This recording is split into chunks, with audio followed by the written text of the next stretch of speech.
Hello class, this is Dr. Polito, and this lecture, this recording, is going to replace the snow day we had today.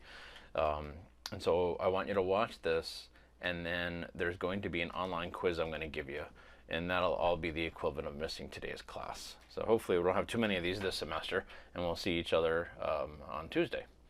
All right, so what I'm going to do now is gloss over the slides that we already covered.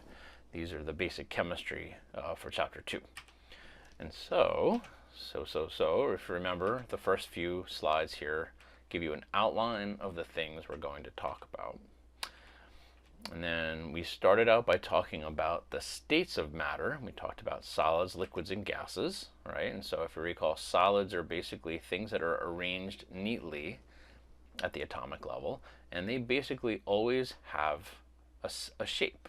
So they might have, some particular shape, but they're solids. Liquids are when the atoms are moving faster and faster and faster, and so the atoms are now like rolling around each other. So think about water molecules bopping around, all right? They're no longer linked together strongly. And then a gas is when they're free of each other. So you can think of this as a continuum of energy, all right? Solids are colder than liquids, which are cooler than gases. Okay, so just think about water. That's the simplest way to think about this. Is water, you got ice, right? And then you have liquid water, and then you have water vapor. All right, solid, liquid, gas. Incidentally, when we change the state of matter, these are called physical changes, right? Physical changes, physical properties of matter. Okay, so the physical properties of matter are when we're changing something physically about them. We're not changing them chemically. Okay, so water is still water here. A chemical property is when we do something like if we take hydrogen peroxide, which is H2O2, and when you put that on your skin, that breaks down into a water molecule plus oxygen gas. Okay, now to be fair here, if we balance the equation, you might be like, oh, there's one oxygen, there's three oxygens here. So we'll do this. Ready? This and then this. There. Now everything is perfectly balanced. Okay, so that's matter in a nutshell. Physical and chemical properties. And we talk about energy, right? We talked that energy is the capacity to do work, right? And basically, work is if we take some matter and we move it. It doesn't have to be straight, okay? So if we're taking, for example, some building blocks and then we're linking them together, that would be doing work. If we end up breaking them apart, that's also doing work, right?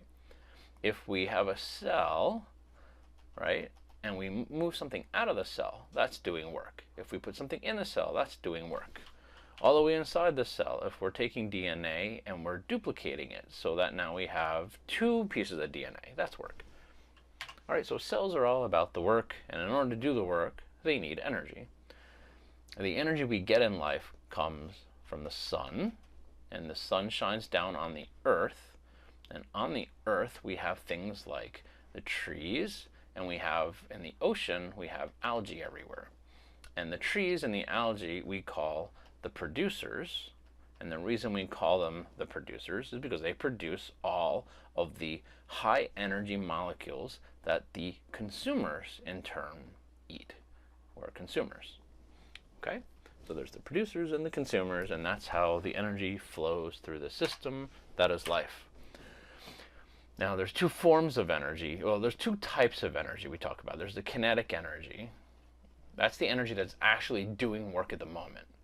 And then there's potential energy, and that's energy that could be doing work, but it's not right now.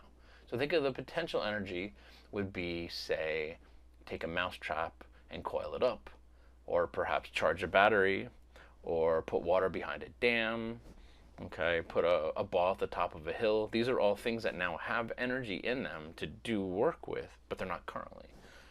In contrast, kinetic energy would be things like light traveling across the space between the sun and the earth. This would be your car driving. This would be you walking. This is me talking. There's all sorts of kinetic energy. All right. So the different forms of energy we generally talk about in biology are usually chemical energy. Chemical energy is that energy in between within the bonds between, say, two carbons or a carbon and an oxygen, etc. Basically, covalent bonds are the source of the energy that we use in life. And this is called chemical energy. This is a potential energy, right? It's not currently doing work. Electrical energy is a kinetic energy that you have electrons flowing through space, or rather through something conductive like a wire. Mechanical energy is energy being used to move things, such as your car rolling, or you walking, or a cell moving. And then lastly, radiant energy, that's another way of saying solar energy. This is energy that comes from photons, rather. It's carried by photons. So we think about light energy as radiant energy that moves through space with a given wavelength. We call this the electromagnetic spectrum. It's a spectrum because some light has a long wavelength and some light has a shorter wavelength, and that's what gives us the different colors. We can talk about that more some other time. All right, conversions of energy. So again, think of the water behind a dam being used to generate power. So here's water behind a dam, and let's say that somewhere here there's a hole in the dam. So the water flows through that and you create a waterfall. But in that hole there's a turbine, and that turbine generates electricity. All right, so there's a conversion of this potential energy in the water, and then as it flows downhill, we're using that to generate energy. Okay? In the same way, we can take a sugar molecule like glucose, and in our cells we will break that down until we finally get to some carbon dioxide and water. You could think of that almost like the combustion of glucose, and in the process of that, we're giving up energy to go and do some work. We're converting the potential chemical energy into some kinetic energy, like mechanical energy. Okay? And all of this energy in the cell, most of this energy in the cell, is mediated by a little molecule called ATP, which is adenosine triphosphate. This is a building block of RNA. Right? So within RNA, we have building block including adenine. And if we have 3 phosphates on it, triphosphate, we call that ATP. Okay? All ATP is, it's nothing mystical. All ATP is, as a cartoony version, is you have a, here, let me start this over again. We have a 5-carbon sugar. So 1, 2, 3, 4, 5-carbon sugar. And then over here, we have a complicated structure of carbon, and I'm just cartooning this. I don't know, I don't off the top of my head have the exact structure here, but there's some nitrogen in there, and there's some oxygen in there. And then over here, we have 3 phosphate groups. Okay, and this is really where all the energy is trapped. Phosphate holds a lot of energy. And so that is where we store the energy of sugars. And then this molecule here becomes a helper to a bunch of other things, like enzymes that drive metabolic reactions. Okay, and so in order to generate this, we need to breathe in oxygen. That's why if you hold your breath too long, it starts to feel uncomfortable, because we're generating this all the time. Yeah, so that's all I'll say about that. All right. Let's see, we can skip this. We talked about this last time. Matter and energy are in the universe. Within matter, there's 92 occurring elements, things like carbon and hydrogen and nitrogen and oxygen and phosphorus and sulfur and calcium and all these elements that we use to build life. It turns out the most abundant of these is not carbon, it turns out, but oxygen, because most of us are made of mostly water. That's where most of the oxygen is coming from. Okay. The most important, though, in terms of building stuff, that's your carbon. And we talked about that a little already. Okay, so altogether, when you take carbon, hydrogen, nitrogen, and oxygen, that makes up a total of 96% of all life's biomass. All the stuff on Earth that's living, if you took it away and you took all the water out of it, or not all the water out of it, if you just took it away and you balled it all up and you made a pie chart of all the stuff it's made out of, 96% of that, okay, which is a tremendous amount. 96% would be carbon and hydrogen and nitrogen and oxygen, right? So in that little sliver of 4%, that's all of the other elements that we also need. Okay. Since we're kind of glossing over this, the other elements we need, things like phosphorus and sulfur and calcium in our bones and copper and iron in our blood, right? All the other ones. There's a ton of these other elements that we need to live. Okay, so we already talked about this last class. I'm going to gloss over this part. You can study this on your own. If you have any questions, email me. But basically, atoms and their building blocks: the protons, neutrons, and electrons. We talked about atomic number and mass. The atomic number is the number of protons in the nucleus of an atom, and that is really the defining component of all atoms. If you change this number, you change the atom's element. So for example, if we added one more proton here, we wouldn't have carbon 7, we would have, that would be nitrogen, okay, because nitrogen is atomic number 7. And then this atomic mass here, or rather this mass number, this is the sum total of the protons and the neutrons. And you might wonder what the neutrons are doing. They're sitting there making sure the protons are behaving themselves. We'll just leave that at that. All right, so what does an atom actually look like? Well, in the old days, we used to imagine it like the sun and the planets, the so-called planetary model. But that didn't really help us understand what was being observed in the lab. And so it turns out that atoms are these really weird things where you have this teeny tiny nucleus and then this cloud of electrons. And that cloud, that vibrating cloud, is what gives the elements all of their unique properties. So for example, carbon's cloud looks kind of like this, where it looks like a what's called a tetrahedron. All right, and so at these points of the tetrahedron, there's 4 of them, that's where carbon forms its bonds. Okay, so that's called the orbital model. Atoms are populated with electrons, and again, we talked about this last time. Electrons always go in pairs in these orbitals. But you don't need to know the details of the actual orbitals. What I want you to know about is the basics of, you have energy levels. So here's the atom, here's the first shell. That first shell holds 2 electrons. The second shell holds 8 electrons, as does that third one. All right, we call that the octet rule, or as your book calls it, the rule of 8. And the rule of 8 basically is a mandate that all atoms have an outside shell that's full. Whichever one it is, it has to be full. So for example, hydrogen's outside shell is going to have 2 because hydrogen is just a +1. It's a small little teeny tiny atom. Or if you take something like carbon, carbon is a 6+, or it's got 6 protons. And so it's got its 2 electrons in that first shell, but then its second shell has how many more? Right, you have 6, and then take away 2, you have 4. So there's 1, 2, 3, 4. There's 4 on that outside shell, and that outside shell can hold a total of 8. And so each one of these will pair with another electron, filling that valence shell. Okay? All right, there's helium. So there's your orbital versus, planetary versus orbital models. Okay? Let's see. And these are the 3 first elements, so hydrogen, helium, and lithium. So lithium here, because it has it's got 3 protons, it's able to easily attract 3 electrons. 1, 2, 3. And notice that outer shell only has 1 lone electron, right? It can hold 8 in theory, right? It can hold 8 electrons out here. So the question is it easier to lose 1 and then have this shell be the outside shell that's full, or is it easier to gain another 7 electrons? And of course the answer is to lose this one. And that is why lithium is so reactive.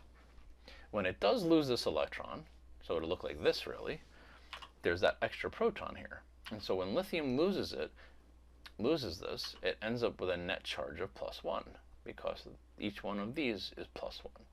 Right? So 2 electrons, 2 negatives, and 3 positives, that gives us a net of +1. And so any atom that has a charge to it, whether it's +1 or -1 or whatever, is called an ion. An ion is just a charged atom. All right, the periodic table is the human brain's way of organizing all of this crazy information into some semblance of logic and order. And so all we need to understand here is that the way the periodic table is arranged is in these columns, where each one of these elements in a column has similar chemical and physical properties. Okay? And so even though it goes 1, 2, 3, 4, 5, 6, 7, 8, 9, 10, right? It goes this way. It's like reading a book in English.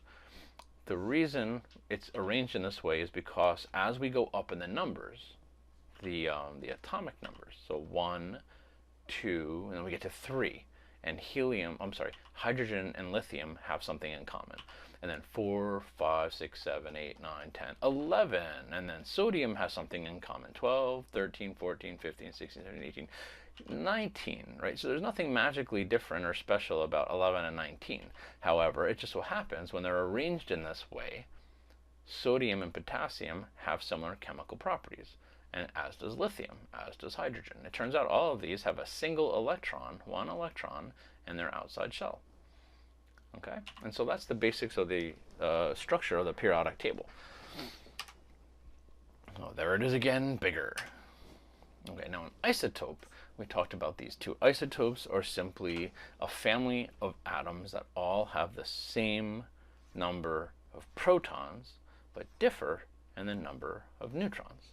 Right? So they will have similar chemical and physical properties. They'll just have a heavier mass than the others. The most abundant form of carbon, for example, is carbon-12. Well over 95% of all carbon on Earth is in this isotope, carbon-12. However, there's a very small amount that's carbon-14 and a small amount that's carbon-13.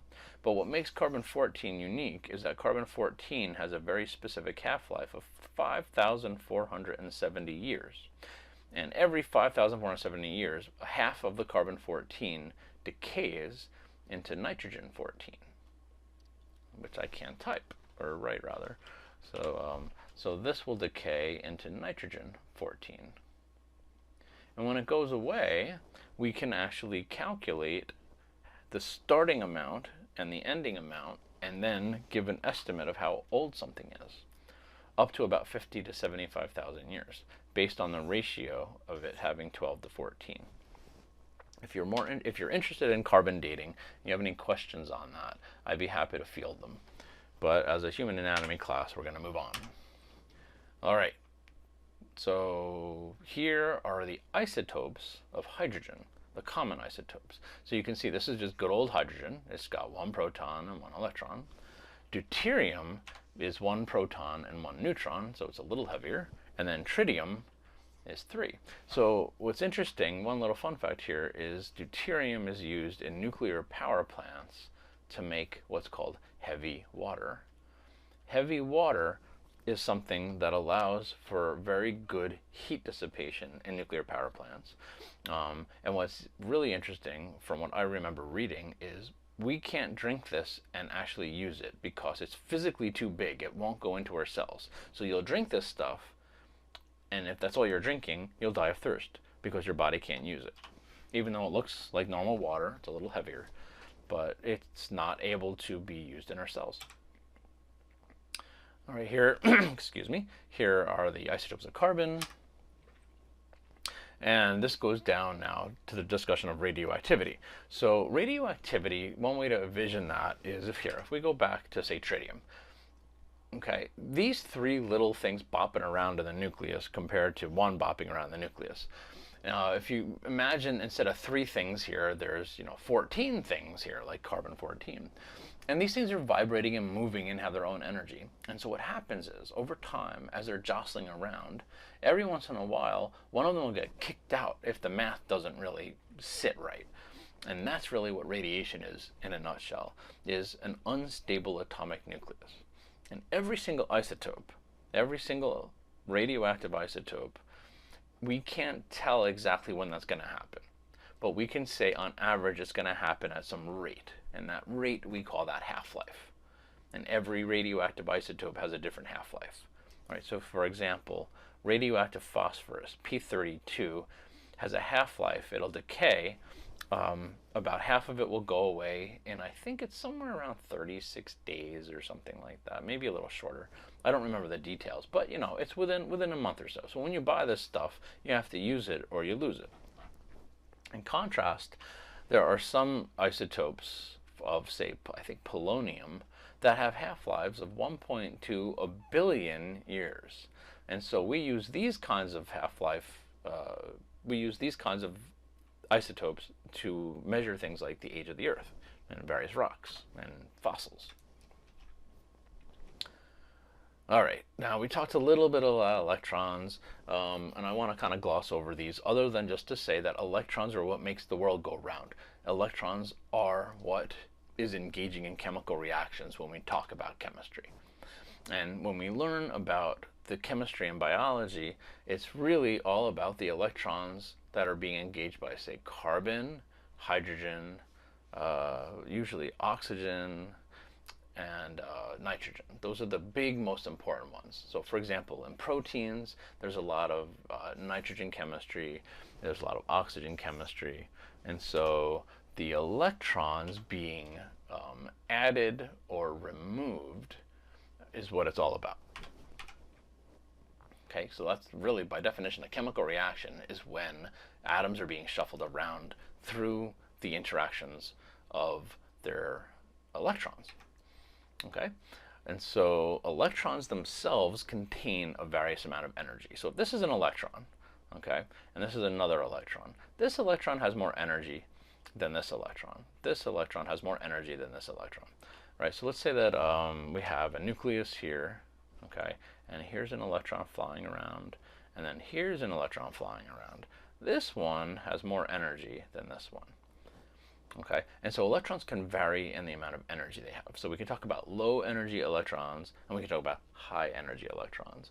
And when we think about things like photosynthesis or the way we eat our food, we talk about this flow of high energy electrons going downhill.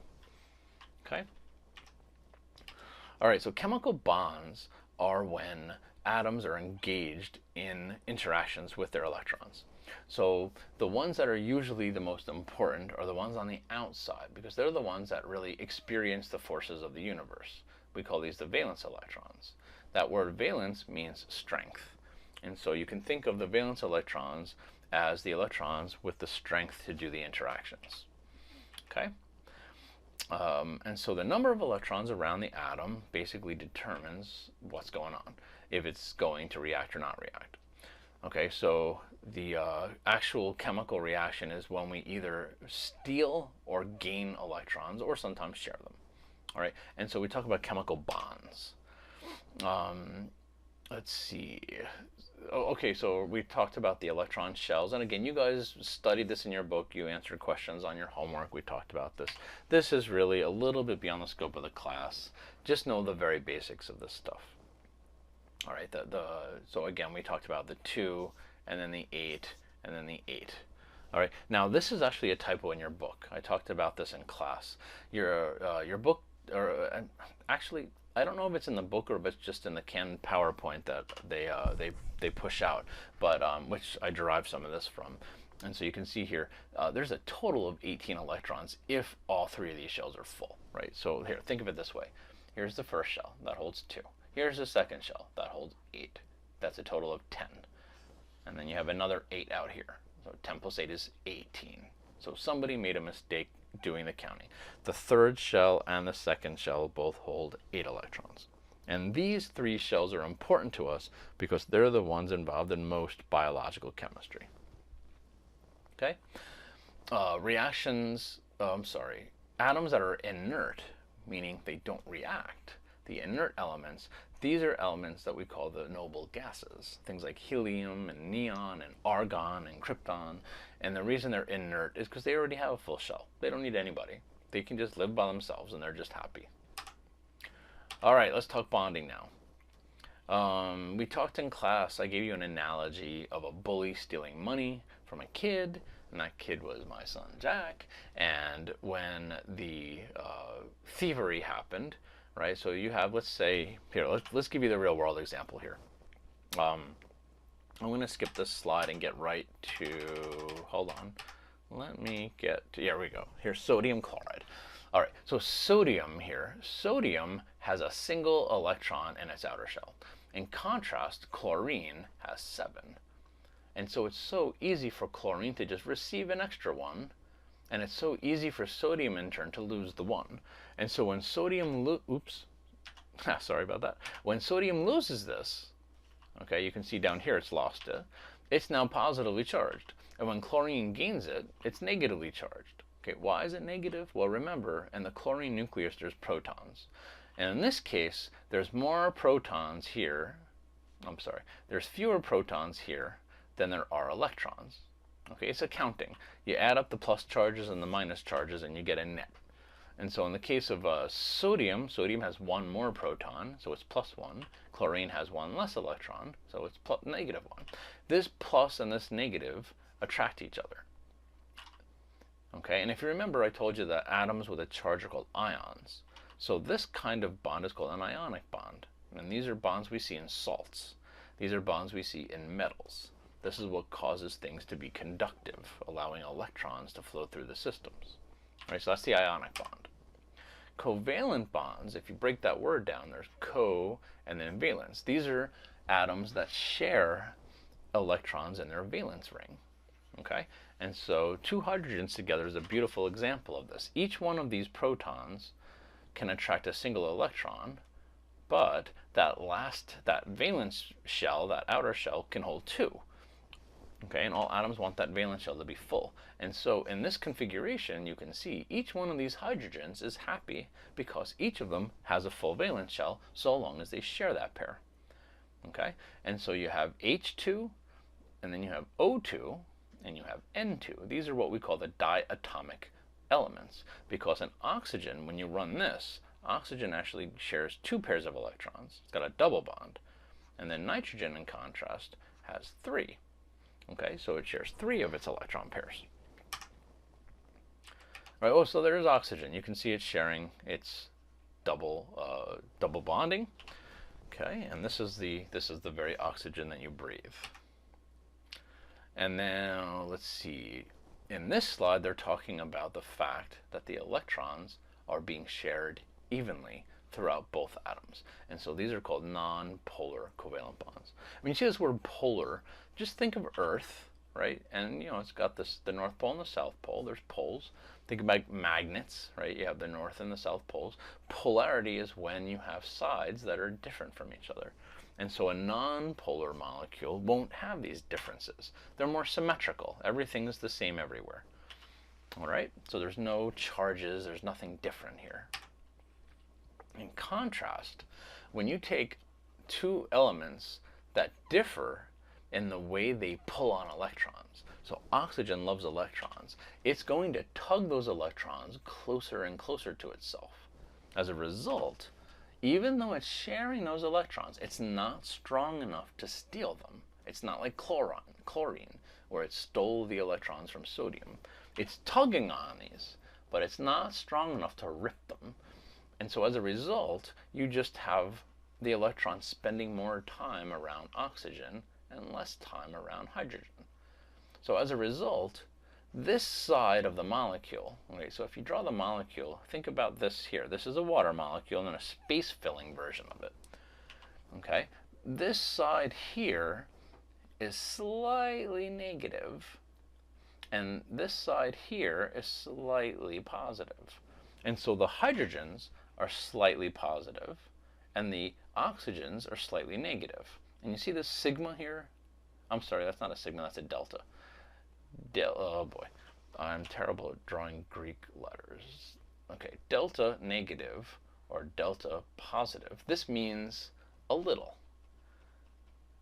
A little. So there's a little charge here. These are not ions. This is not fully charged, right?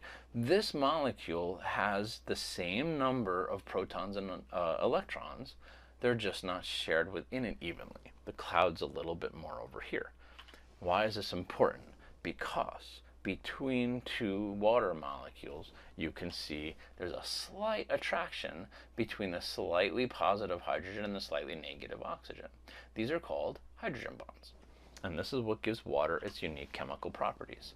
This is what allows water to absorb a lot of heat and to stay hot. This is why it takes forever for your potato to cool down or your french fries to cool down. It's the reason why we have surface tension and little insects can crawl along the water. This is why it hurts when you do a cannonball. This is why when you sweat and then the heat that gets carried away from your body is so much, because to make this liquid into a gas, to have it evaporate, requires a tremendous amount of heat to change that state. And the reason why you need so much energy is because you have to break all these bonds. All right, so water is truly a special molecule and really is the core of all life on Earth. And you can trace all of those wonderful properties down to these simple hydrogen bonds because of these polar covalent bonds inside. Okay, and so these bonds here, they're covalent. However, we call them polar covalent bonds because the molecule has a pole, a polarity. Okay, you can kind of draw a line through it, maybe like this. This is negative and this is positive. Let me draw that neater. So there's a line through this. This is negative and this is positive, right? It's almost like a little magnet. All right, so in summary, we have atoms, molecules, and compounds. Atoms are these individual systems. Molecules are simply when we have multiple atoms bound together through either a covalent bond or an ionic bond. That's either, and the covalent bonds can be polar or nonpolar. And then we have compounds, and compounds are molecules made of multiple elements. Okay? All right, now let's talk carbon. This is carbon. Carbon has a very unique shape. This is called a tetrahedron. It's a tetrahedral shape. And you can see carbon is capable of forming 4 different bonds with 4 different things. You don't have to worry about the degrees. You don't have to worry about this angle. This is just borrowed from an older book. Okay. Why am I showing you this here? Honestly, I think what we're doing here is the point that the way that electrons are bound to each other, so through these nonpolar bonds, for example, this bonding gives us the overall shape of the molecule. All right, so this molecule here, this is CH4. You know what that is? That's methane, methane gas. All right, explosive. And so that's, in summary, that is bonding and atoms. All right, so now we're going to draw a line and we're going to talk about water a little bit more. I already touched on this in the previous slide. Water is the most abundant molecule on the planet. It accounts for well over 2/3 of your body's weight. We talked about heat capacity, polarity, reactivity. And when we talk about cushioning, water is really good at cushioning things. So think about your skin bumping up against the wall. Part of the reason why the fat's so handy and your skin, your tissue so handy is because of all the water content. Okay, so it acts as a barrier.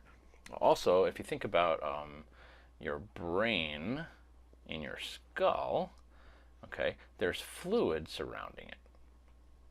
Okay, and so when you hit it, that water, really it's a solution of water, acts as a shock absorber. When it comes to chemical reactivity, again, if we go into our cell, the cell's filled with water, all right, and all of the chemistry that's going on in here can be thought of as aqueous chemistry, chemistry in a water solution. All right, so there's water, there's ice. You can see why ice is less dense and why it floats on solid water. As water cools down, the molecules start jiggling slower and slower and slower, and so the hydrogen bonds take over as the predominant force. And when they do, they allow water to form these beautiful hexagonal rings, this matrix of this crystal of rings. And the ring structure with these hexagons, this is mostly empty space. It's open to it, and so it's not very dense. Okay, in contrast, when water is warm and it's able to break these bonds and make them break really fast, then you have liquid water. And so you can see that there's more molecules of water together. It's more dense as a liquid. And so as a result, water that's liquid sinks and the ice floats. Okay, now we can come to acids. Now, be fair, this is what I'm going to do. Instead of reading that slide, pH is one of those things that most people struggle with at the introductory science courses. And so it's very simple when you think of it this way. We just said that everything is about water, right? Good old H2O. Here's oxygen, and here's hydrogen, and here's hydrogen. Now, this is vibrating constantly. It's just jiggling around, and every once in a while, water will fall apart, and it'll break off one of the hydrogens. Okay, so let's say that bond breaks. Now, that bond breaks. Remember, this is a pair of electrons. Oxygen loves electrons, and so oxygen keeps it. So this part of the molecule becomes negatively charged. And this hydrogen here, really, without its electrons, is just a proton. It's H+. So sometimes you can talk about this as being called a proton. Even though it's H+, you can call it a hydrogen atom. But here's the key. This thing is super duper reactive. If you remember me telling you that all atoms need to fill that valence shell, here is an atom with nothing here. And so the second it bumps into something, it's going to rip the electron away from it. This thing is really reactive. Okay? Now, in pure water, if you just have plain old water in a cup, you just have a cup of water here, all those molecules of water in here are almost always in this form. It's very rare when it will break into the H+ and the OH-. And even when it does do this, think about it. I just told you this is super reactive, and so is this guy. And so the second that happens, they're going to react together, and you're going to get a water again. So really, there's not much going on in pure water. It's mostly just H2O. Now consider a molecule like hydrogen attached to chlorine. This is hydrochloric acid. When you drop this into a solution of water, what ends up happening is all of that H dissociates from the chlorine. So you end up with a high amount of this in the solution. All right? And so an acid is something that increases the concentration of these protons. Okay? So pH, now you can understand this. The P and the H. So the P is some math stuff. Don't worry about what the P is. But there's H in hydrogen. All right? So pH is a measure, okay, it's equivalent to the concentration of protons in a solution. Okay? Why do we care about this? Because inside, here's our cell again, and our bodies. This environment in here, we care very much about. And so, if there's a different pH in here, if this pH is too low or too high, the enzymes in here, the chemistry in here is going to be significantly affected by this change in protons. Okay? All right, so that's pH in a nutshell. So now we can say that an acid is anything that releases protons. Okay? And then a compound that accepts them, what do I mean by accept them? You could think of them as absorbing them. It's called a base. All right, so a base. What kind of base are we talking about? Well, let's take sodium and attach it to the other side of water, OH. This, okay, this is sodium hydroxide. When you drop this in water, it immediately dissociates into sodium, and this is called the hydroxide ion, OH negative. This is reactive. If this bumps into a proton, as you can imagine, this OH negative and H plus gives us good old water. Okay? So when you put a base into water, it's going to pull all of these out of solution. So they're kind of like a little molecular sponge. And so bases are things that accept protons. Okay? They're just the opposite of an acid. And so the pH scale simply describes the concentration of these H pluses. Okay, now let's talk about pH for a second, these numbers. We talk about having a pH of 1 or a pH of 14. Okay, so that's pretty much, that's the spectrum. And the reason why we use these simple numbers, 1, 2, 3, 4, 5, 6, 7, is because saying something like the concentration is 0.00001 moles of hydrogen plus per liter of water. That's just, nobody wants to write that or think about that. We just want to say there's a pH of, let's see, 1, 2, 3, 4, 5, 6. That's a pH of 6.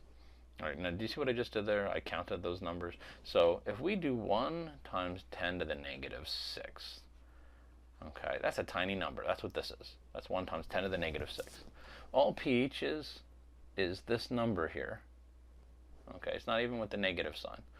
So if I say something has a pH of 7, okay, what that tells you is that has a concentration of protons of 1 times 10 to the negative 7th.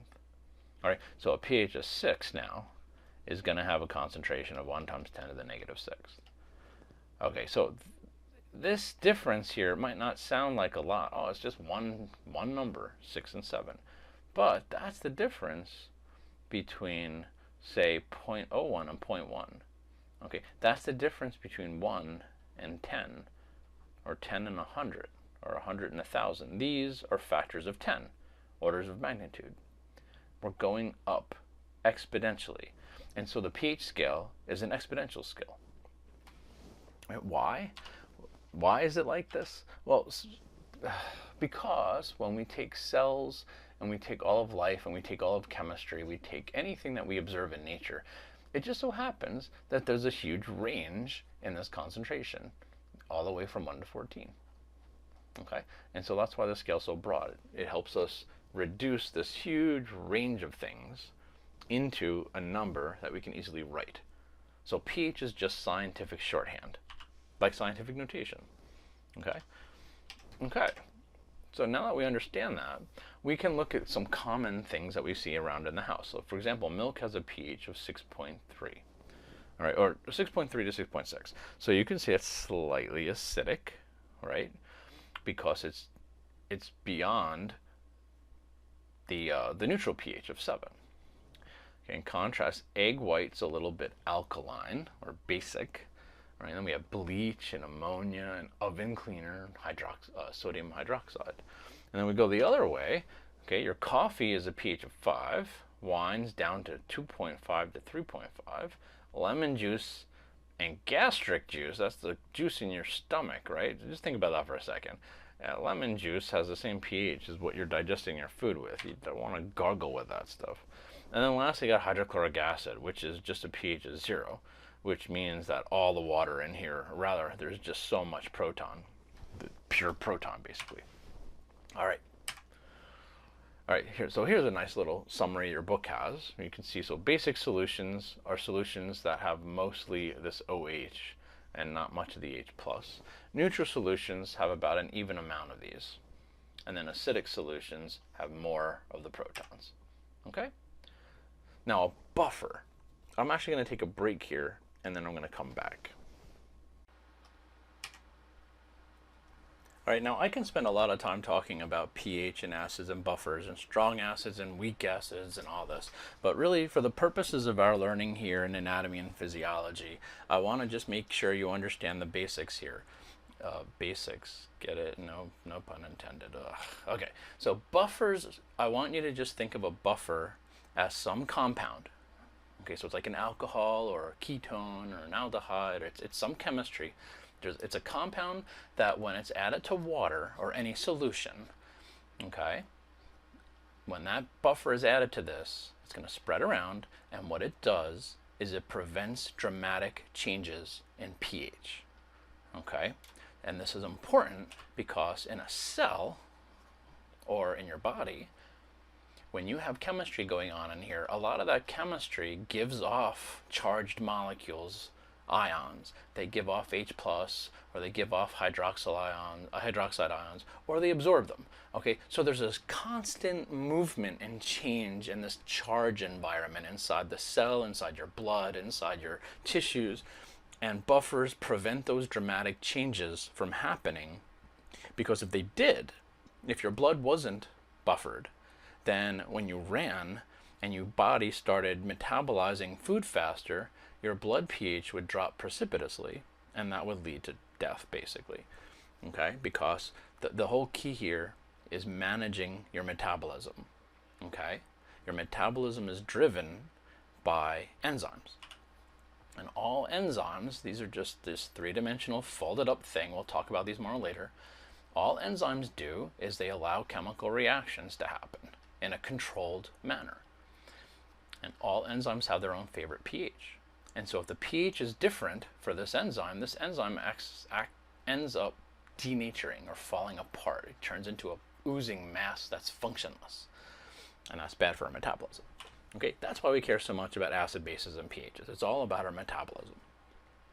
Okay, and then on just a quick side note here, the reason why we care about carbon dioxide in the atmosphere, in addition to allowing more heat to be trapped by the sun, when carbon dioxide gets pushed down into the ocean as these concentrations go up, it interacts with water, and what that does is it forms something called carbonic acid.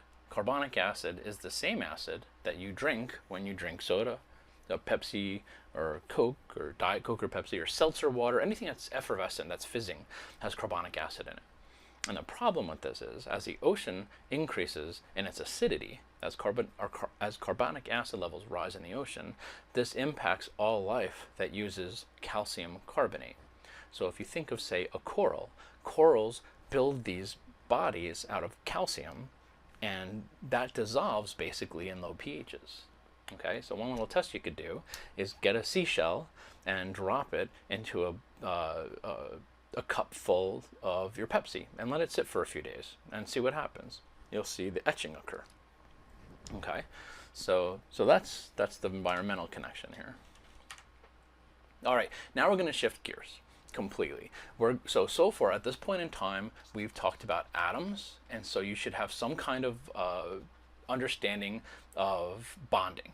So covalent bonds and ionic bonds, really. And the biggest ones we're going to talk about are covalent bonds, the polar and the nonpolar. Okay, so you understand that. So we're not even worrying about covalent valence electrons anymore. We're just dealing with bonds. Okay, we're going to talk about water a little bit more, but right now what we're going to do is we're going to build the story of the cell. Okay, and then from the cells we're going to get to bodies and tissues, rather. Okay, so there's 4 major classes of organic compounds we're going to learn about. And each one of those, okay, so we have proteins, we're going to learn about nucleic acids. Okay, now nucleic acids, we're talking DNA, and we're talking RNA. All right, we're not going to go into a great amount of detail here, just enough to get by. Proteins are made out of, if you might remember, amino acids from your studying. We're going to talk about carbohydrates, and we're going to talk about lipids.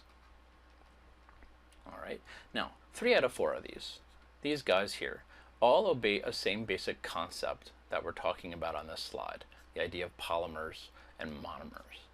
All right, so this concept is very simple. Just imagine a beaded necklace. You have a single bead. That bead we call a monomer. Okay, and then as we stitch that bead necklace together, we get what's called a polymer. Very simple.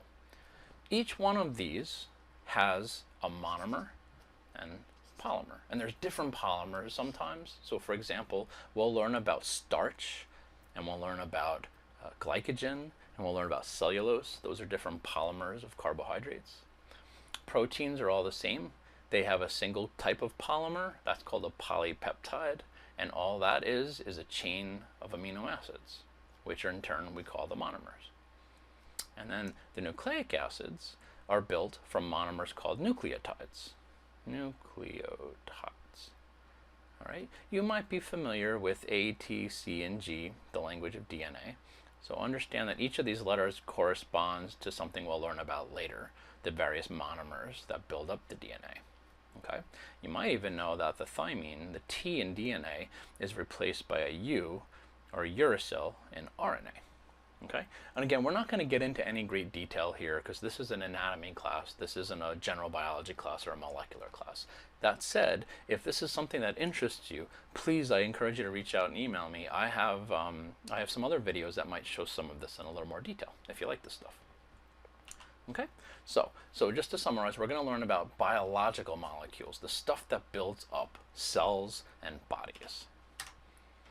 Now, to build these things, to take those two pearls and make them into a link, all right, that link there, that's a covalent bond. There's electrons being shared.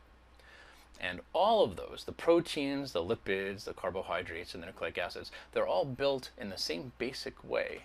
And that is this process we call dehydration synthesis.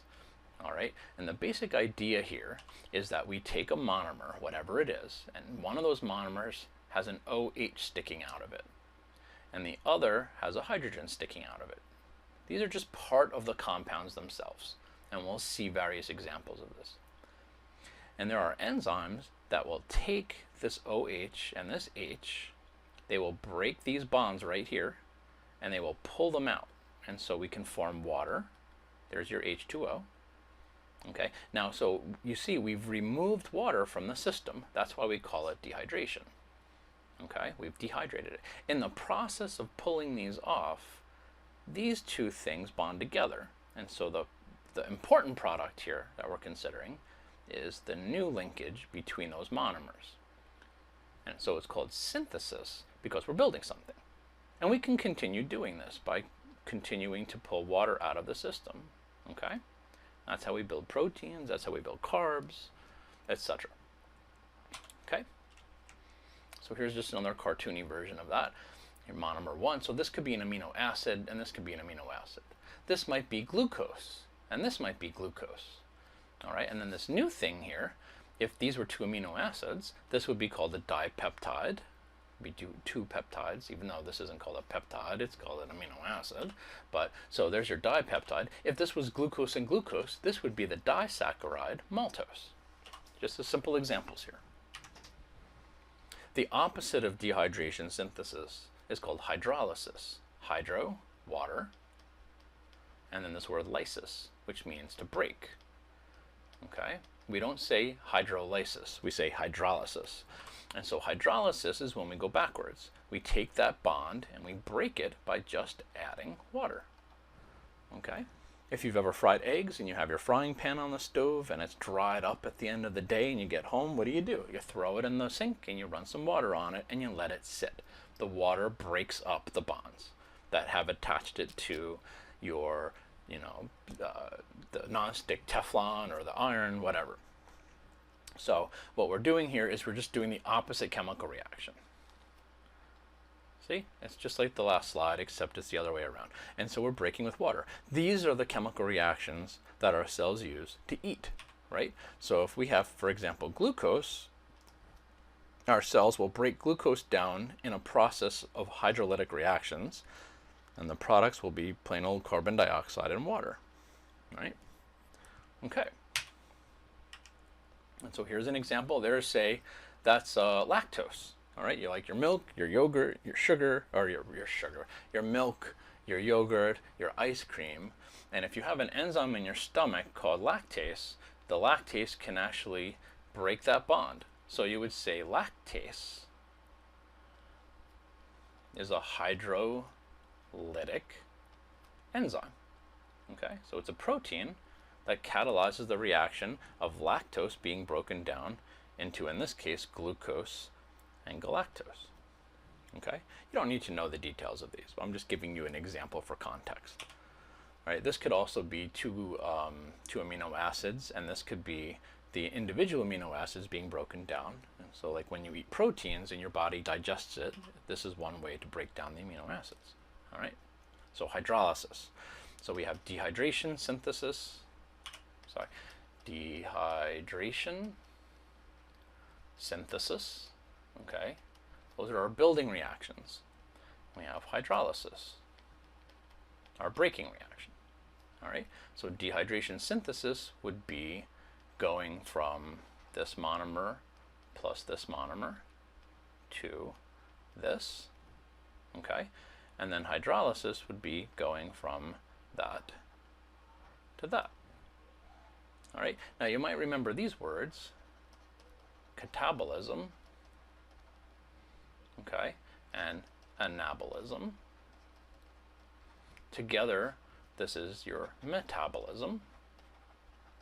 And now you can understand this. Your metabolism is the sum total of all the chemical reactions happening inside your body. The anabolic reactions are the building reactions. Okay? So dehydration synthesis is an anabolic pathway. And then alternatively, catabolism is what hydrolysis is. All right? So you would think about things like when you eat, you go through catabolism to extract the energy. And then you have those building blocks, and you use anabolic pathways to, say, build muscles. All right? So now you can understand when we talk about anabolic steroids. We'll talk about steroids in a second here. Steroids are chemical messengers, among other things.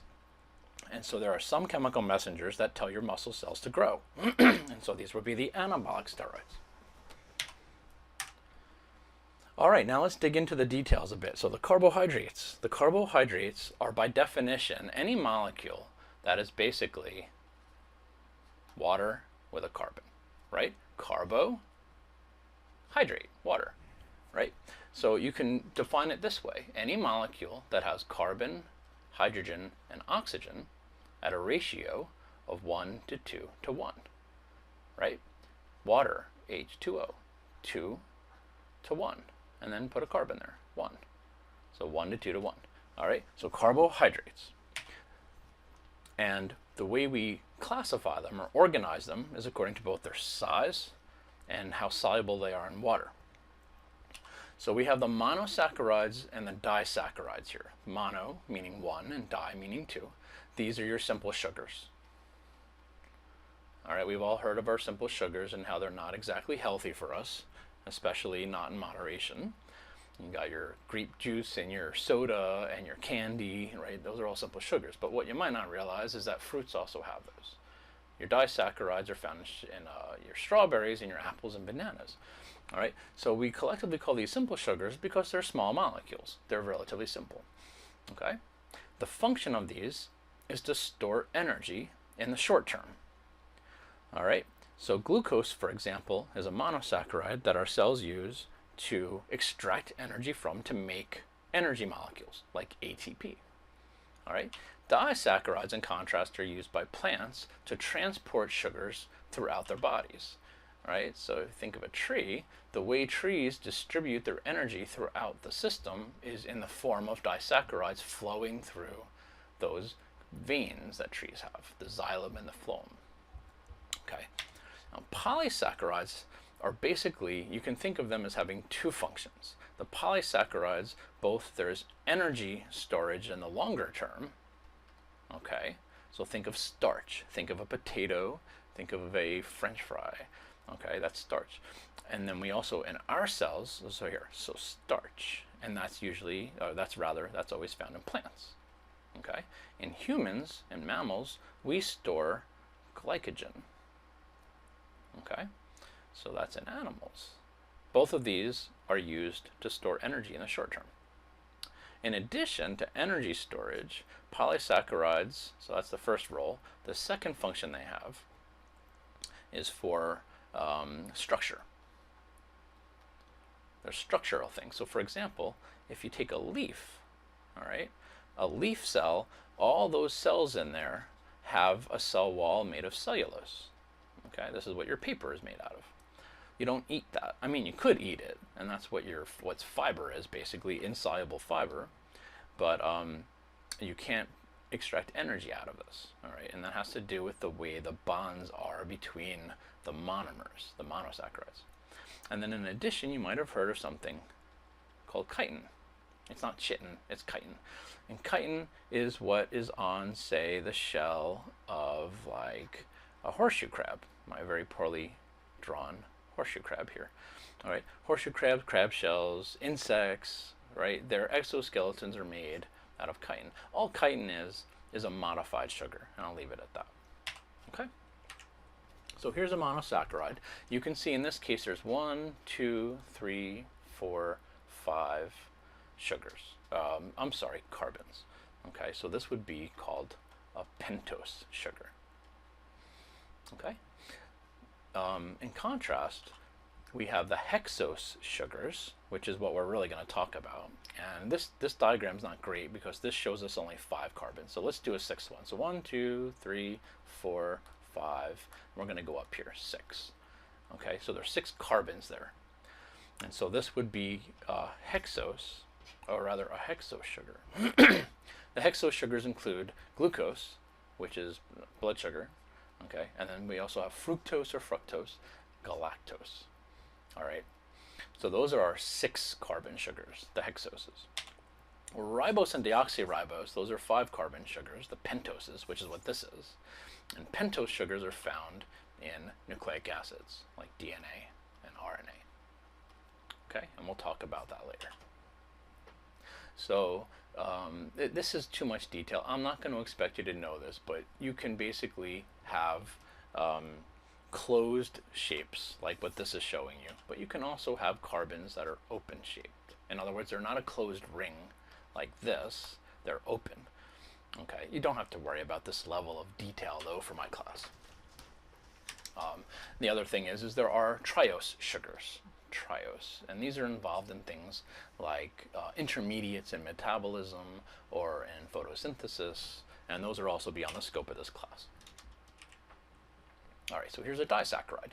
You can see 2 monosaccharides joined together by a bond that was formed through dehydration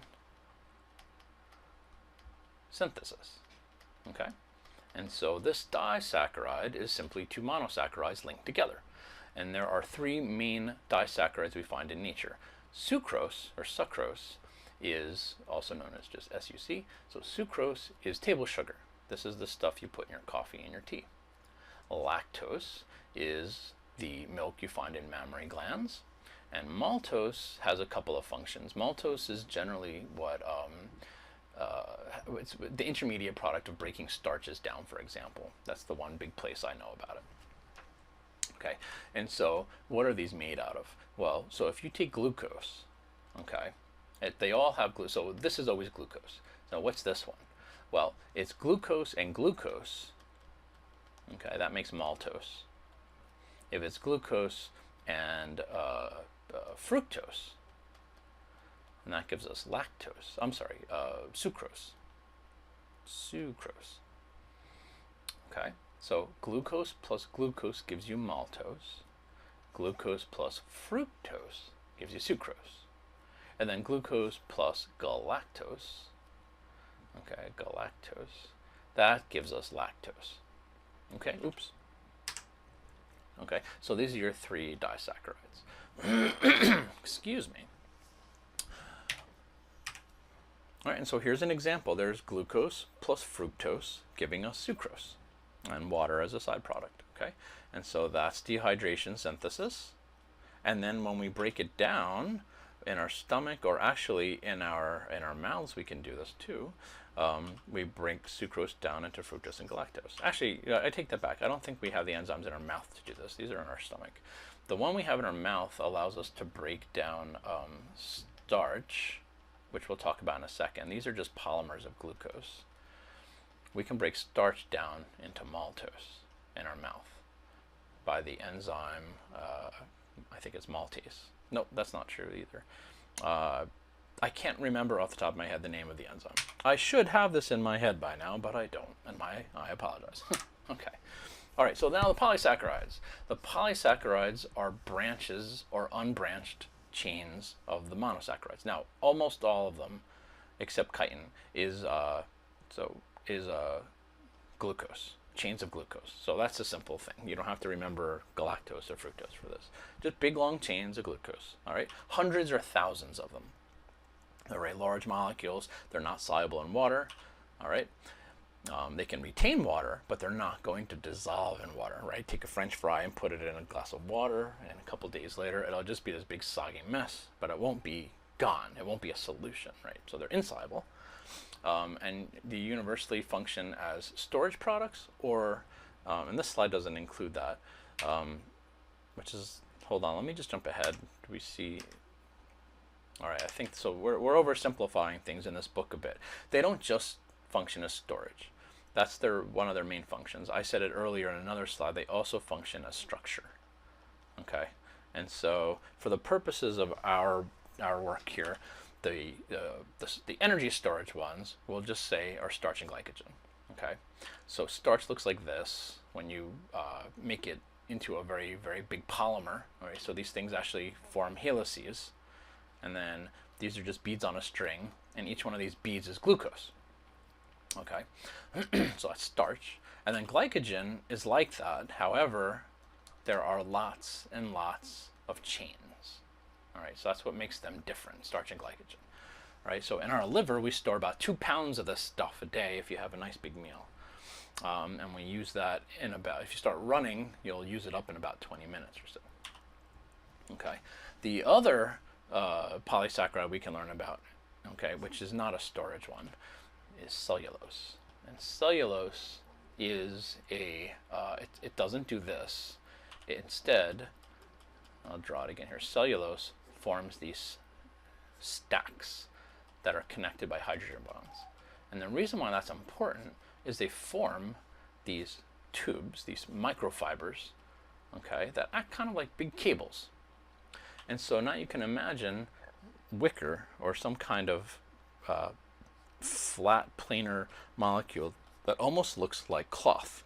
Okay, this is what the cell walls of plants are made of. This is what your paper's made out of. This is what cardboard's made out of. Okay, so that's cellulose.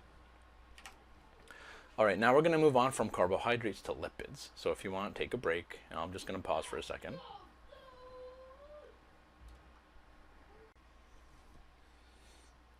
All right, let's do lipids now.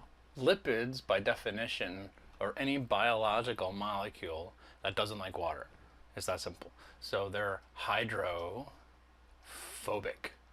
All right. If you remember your bonding, these are molecules that have a lot of non-polar bonds, usually carbon, and carbon-hydrogen. There'll be an occasional oxygen thrown in there, but for the most part, lipids are a very diverse family of biomolecules that are hydrophobic by nature. The most abundant of these are the triglycerides, the phospholipids, and the steroids. There are others, for example, waxes, but we're not going to talk about those today. Okay, so these are molecules that contain carbon and hydrogen and some oxygen. They are insoluble in water, but they are soluble in other lipids. All right, so that's one thing to really think about as we study biology, is that not everything likes water and is soluble in water. So, you know, in your cells, there are some things that are not soluble in here. So there are things instead that we say are fat soluble. Okay, and as we'll learn later, if you consider, say, you know, your hand. Oh, that's just a terrible hand. Let's just consider, I'm not a good artist when it comes to body parts here. Wow. Okay, here's your wrist. There's your wrist. Okay, we'll learn about phospholipids in a second. And so the idea of things being soluble in lipids means if you've ever, for example, gotten gasoline on your skin, the reason why it absorbs so easily is because gas is hydrophobic. It's a lipid. It's a hydrocarbon. And so it's very easily brought into the skin because your skin is covered in phospholipids, which are a type of lipid. Okay. All right, so first ones we're going to talk about, triglycerides, 3 somethings, right? And so these are lipids that are found in fat deposits in your body, right? So they give you the cushioning that you need to survive bumps and any other kinds of falls and whatnot. And then they also, more importantly, are a source of energy. All right, now we talked about carbohydrates being a short-term energy storage or a longish-term energy storage. Triglycerides are definitely, and oils, so fats and oils, they are long-term energy storage, right? These are where we store things to go for a long period of time. And so we're going to learn how do we make a triglyceride. All right, so a triglyceride is made of 2 things. There's a glycerol molecule, glycerol, okay? All glycerol is a 3-carbon molecule that each of the carbons has attached to it an OH. Okay, so by definition, this is an alcohol, right? You've probably heard of ethanol, okay, or propanol. Alcohol names ended in OL. So glycerol ends in OL, so it's an alcohol. Okay, so there's 3-carbon alcohol, and then the other building block, and there's 3 of them, is called a fatty acid. All a fatty acid is a chain of carbons, okay? you can make cartoons of these instead of writing the carbons over and over again. Instead, what you can do is you can just draw these zigzags. Okay, these zigzags mean there's carbons here. And carbon forms 4 bonds, as we've said before. And so understand that when you doodle this, each one of these carbons also has a pair of hydrogens attached to it. Okay, and the reason it's a zigzag is, if you remember, carbon's 3-dimensional shape is a pyramid shape, right? It's a tetrahedron. And so when you take a tetrahedron and you try to attach other tetrahedrons to it, and you form these, hold on, here, this is really what it looks like, 3 dimensions, right? When you form bonds between these, you end up forming essentially a zigzag. That's why we draw carbons like this, hydrocarbons. Okay, so all a fatty acid is a chain of carbons. Usually there's between 16 and 18 on average. Okay, and at the very end, there's a carboxylic functional group, which is just COO and then an OH. I'm never going to expect you to draw this, okay? The key here is that this thing serves as an acid. If you remember, acids give protons. Oh, there it is. Right? In solution, that'll fall off. And so it's, oops, and so it's acidic. Okay, so we have glycerol. So here's a cartoony version of glycerol. Oh boy. Here, I don't even know how I did that. I can do that. If I hold this down long enough, I get, oh, I thought I can get a dotted line. Anyway, so here's glycerol. Okay, 1, 2, 3. And what we're going to do is we're going to attach through a dehydration reaction. So this is an oxygen. I know it's not obvious. There's a these are 3 carbons. Here, I'll do this easier. Boom. Okay, so there we go. Okay, triglyceride. Glycerol plus 3 fatty acids. All right, so these are built in the same way everything else is. There's that dehydration reaction again. I don't want to spell that out. Dehydration reaction. All right, and the key here is what makes them different from each other is sometimes you'll have a double bond inside this chain, right? So carbon can form single bonds with itself, but can also form double bonds with itself. And when it does form a double bond, all right, so carbon's double bonds here, remember all carbons form 4 bonds. So here's 1, 2, 3, 4. There's a 4 for this carbon. And then 1, 2, 3, 4 for this carbon. Okay, so when we have things attached to this now, so let's say there's another carbon right here. Okay, so we'll just keep going this way. Now, if I add a carbon, here, I'll use a different color right now. If I use, let's say, if I put it here, okay, do you see how the chain does this as opposed to, say, if we did it this way? I put the carbons here, where I go across. So imagine there's this invisible line here across that double bond.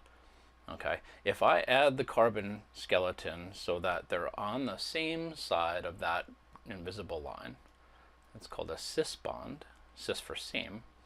Okay, that puts a permanent kink in the chain. Why? Because single bonds, okay, if I have a carbon chain that's single covalent bonds, the carbon can rotate around here just fine. And so the whole molecule can actually just kind of jiggle like a spaghetti noodle.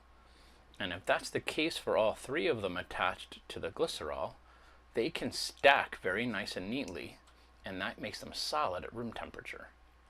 And that's what makes them fats.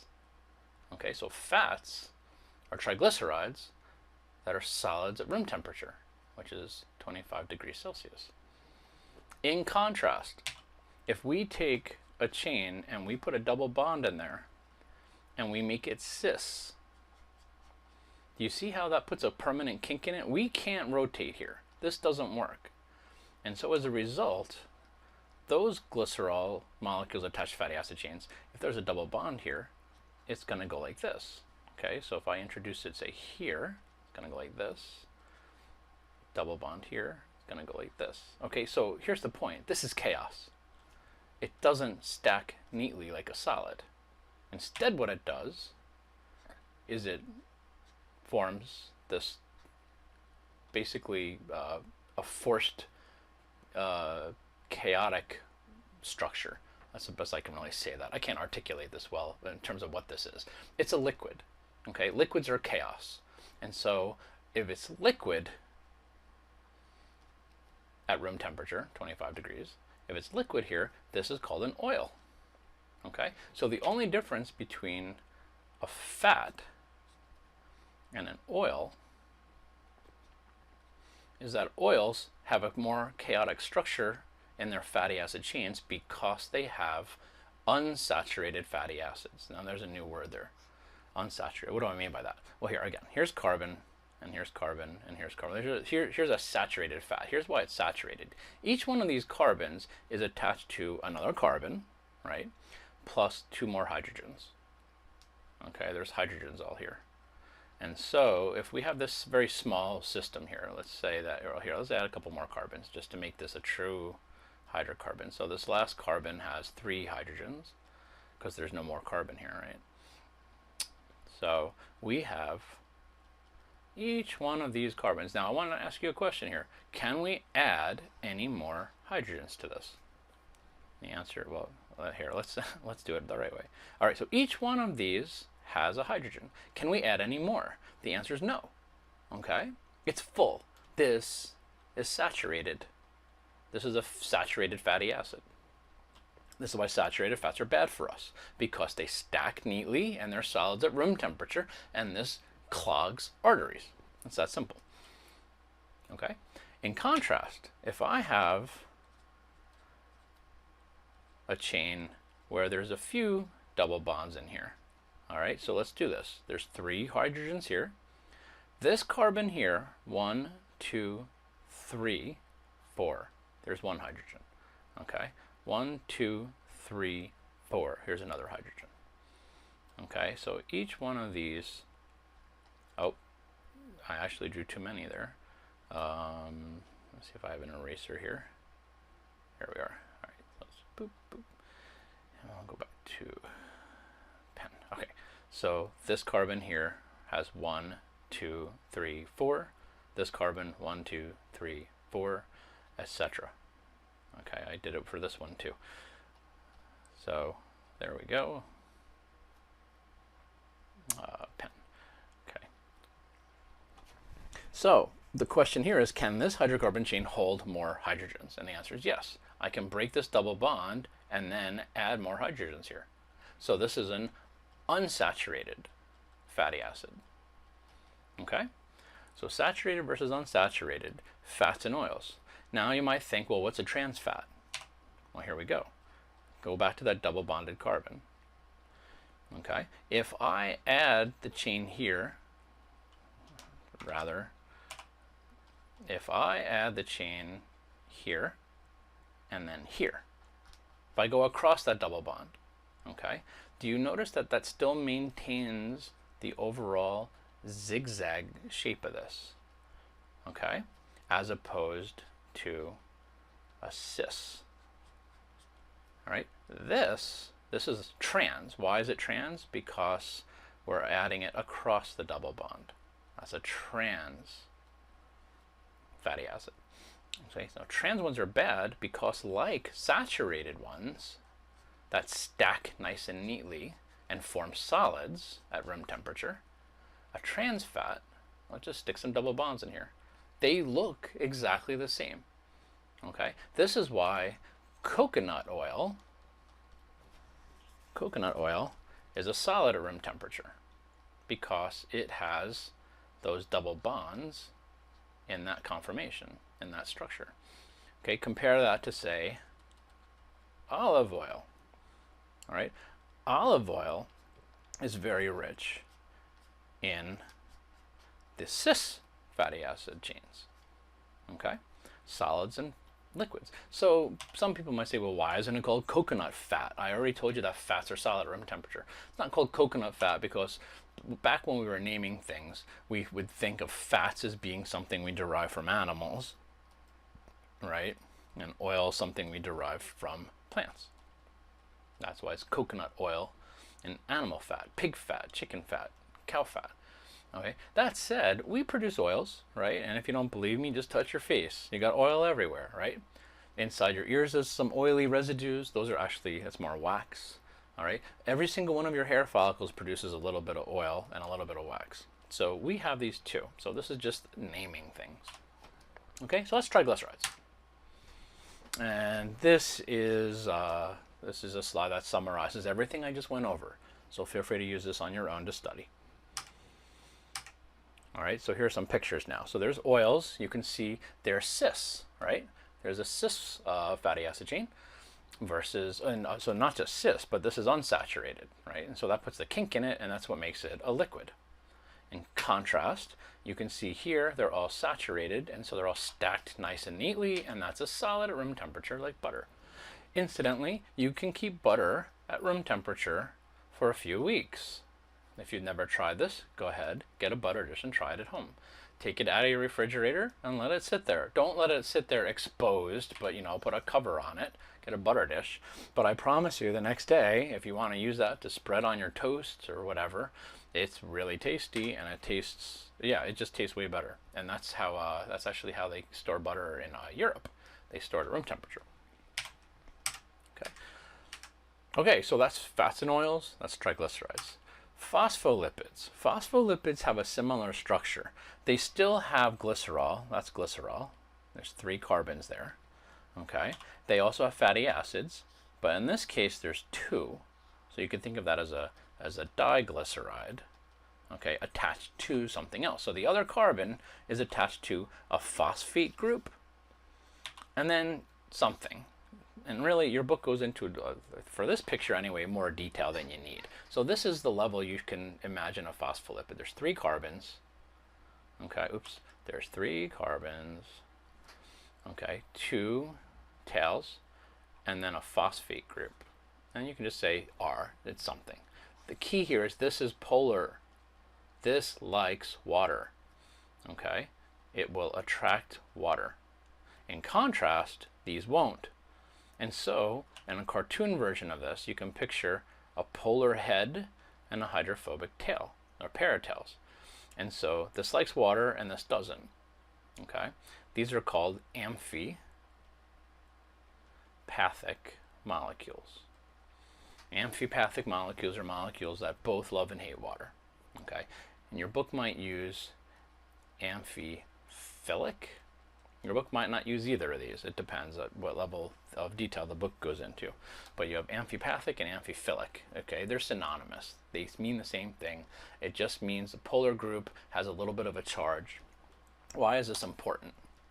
Well, as you'll see here, if we draw a series of these out like this, okay, water likes this surface. It doesn't like that surface. If you put a bunch of these in water and shake it up, what ends up happening is it forms a bilayer.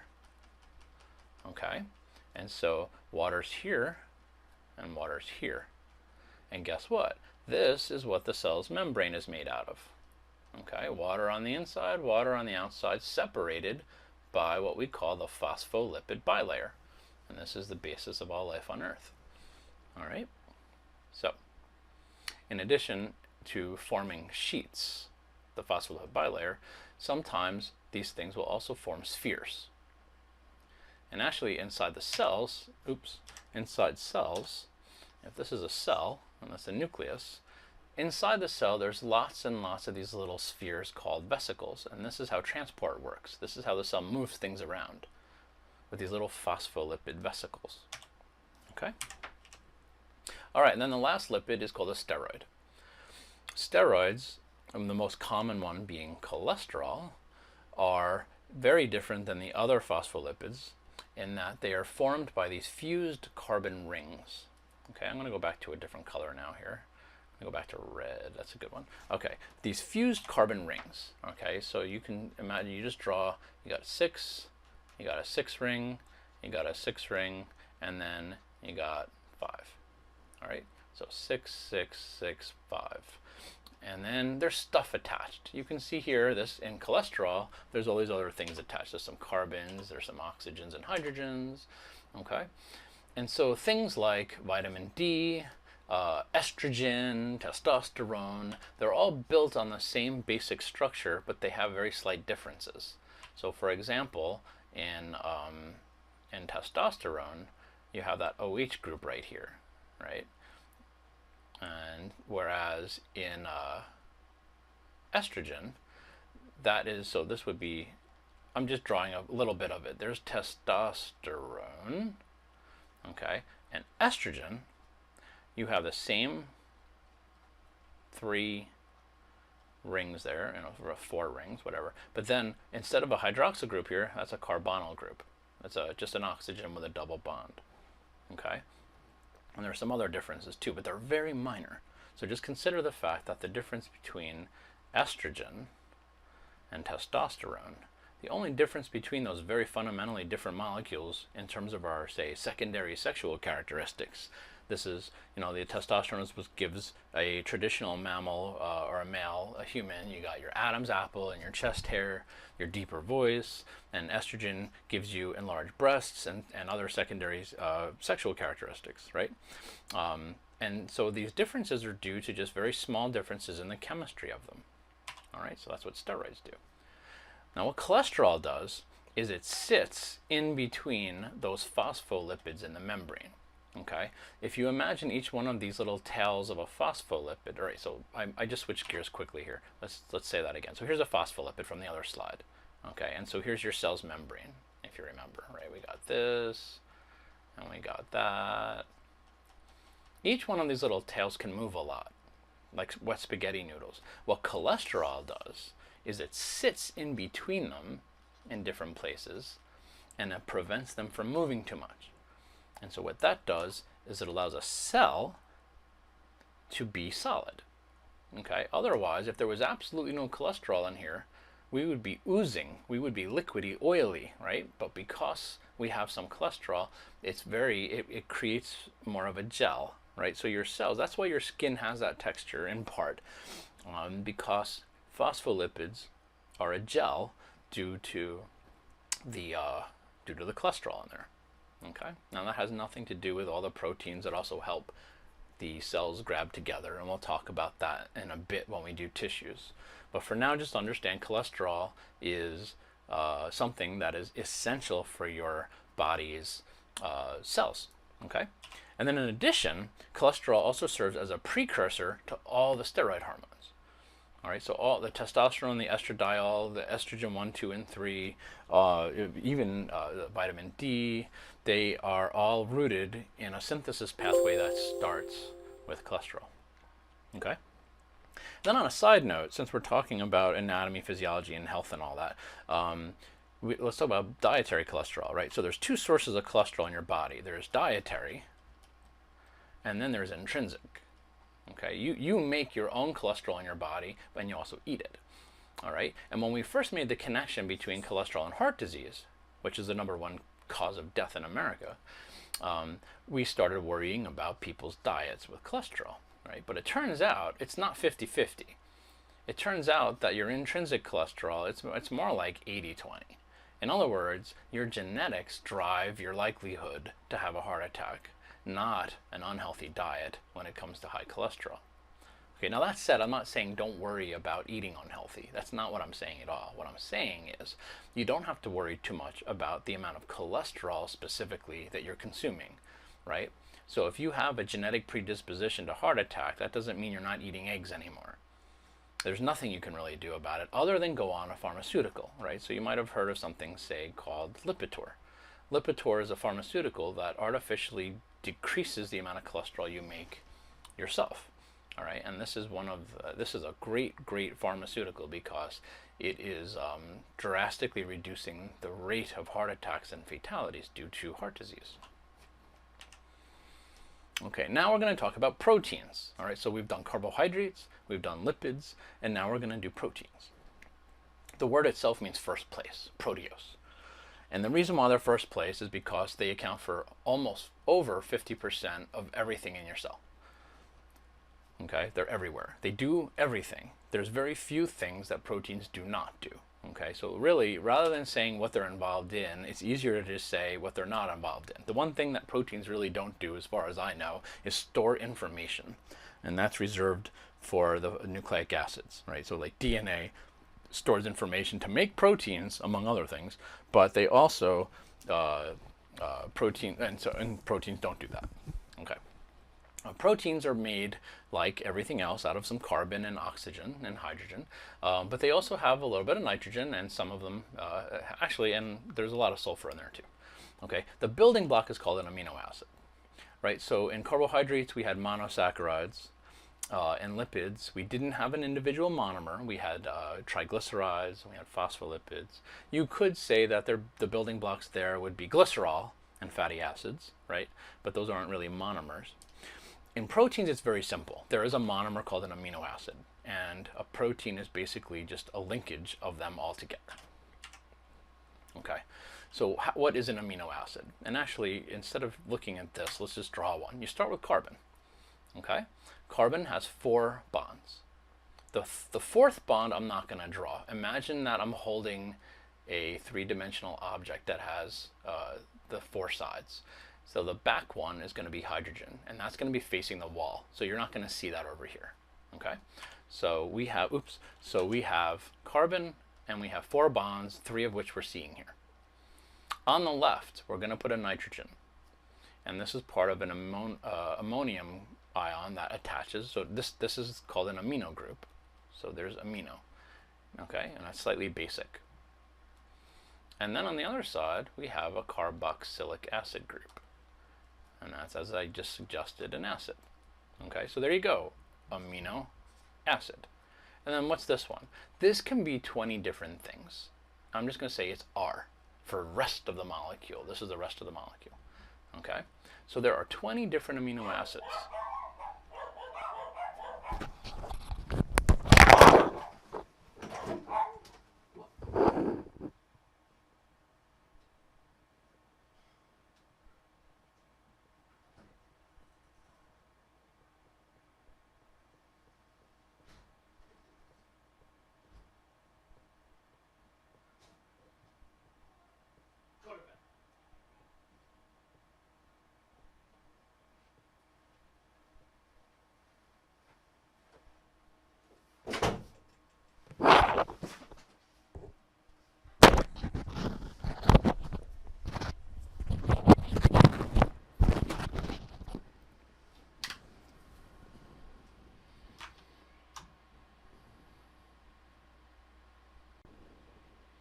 So there are 20 amino acids.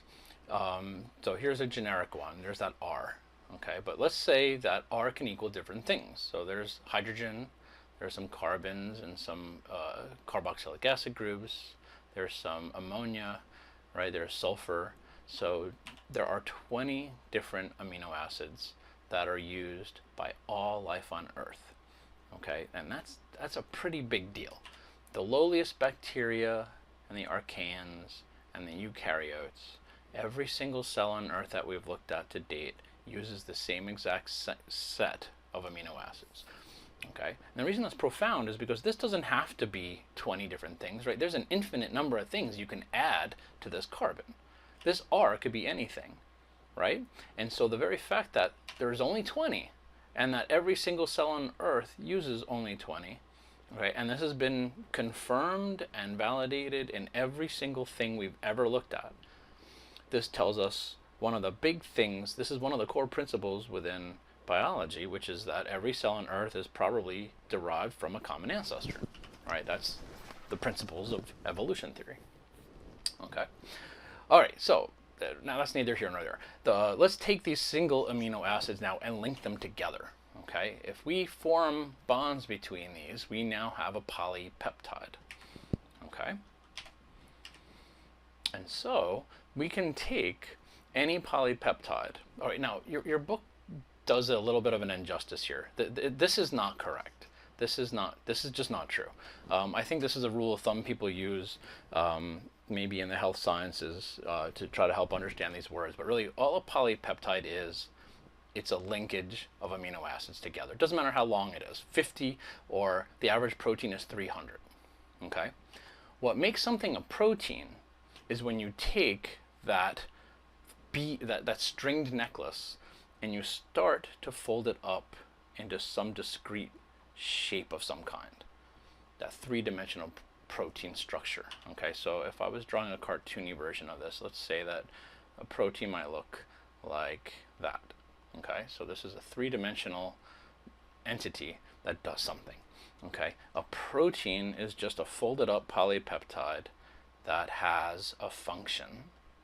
So when I say protein, you think function. When I say polypeptide, you think chain of amino acids. Okay, this is just wrong. So let's see. It's very rare that we have thousands and thousands of amino acids in proteins. The average human protein you can just think of as has 300 amino acids, about. Okay, and like English, if you were putting letters together in English, you can put them together in any combination. I mean, just step back and consider this slide, right? There's an A, M, I, N, O, A, C, I, blah, blah, blah, blah, blah. Okay, that's how proteins can work. They can be put together, those 20 amino acids can be put together in any order. So like M, K, A, K, so each amino acid has its own single letter that goes along with it. So that's what I'm just doodling an amino acid chain right now. So polypeptide. Okay, and then from that sequence, that primary sequence, we can get secondary structures and tertiary structures. Okay, so here's how it works. Let me see if there's a picture of this. Yeah, okay. So here is just a chain of amino acids. Okay, so if this was a specific protein we were talking about, this would be what we call the primary structure or the primary sequence. I like sequence better because there's no structure here, but it is a sequence, right? It's cysteine, glutamic acid, leucine, alanine, alanine, alanine, alanine, methionine, lysine, arginine, blah, blah, blah. Okay, we just keep going.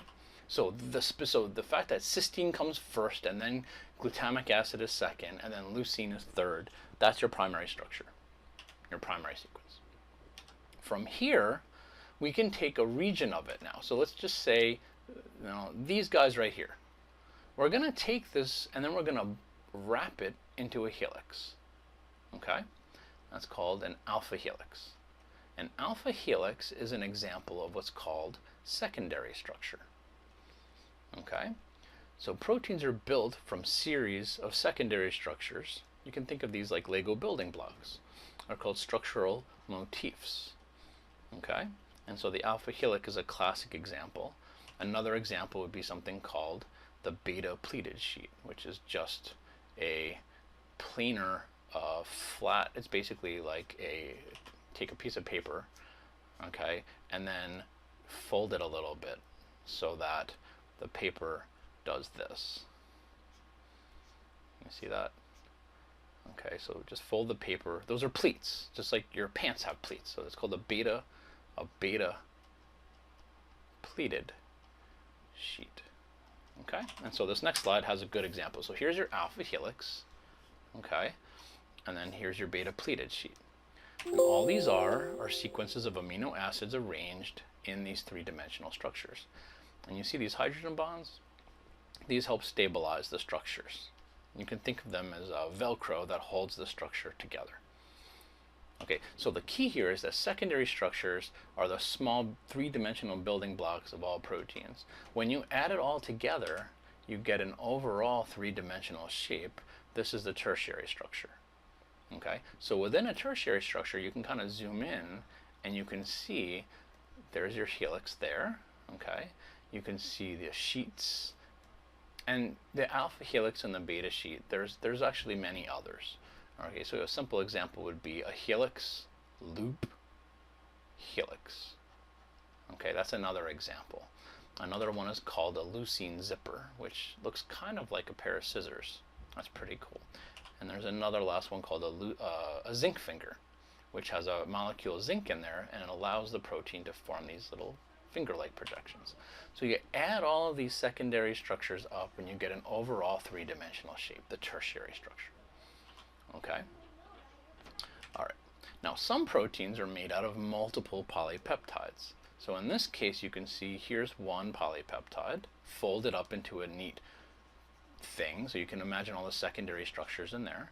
There's another and another and another. So this one has 1, 2, 3, 4. You see that? There's 4 things. And so when we take a 3-dimensional tertiary structure and we add it together to others, we get an even bigger shape, right? And so this is called quaternary structure.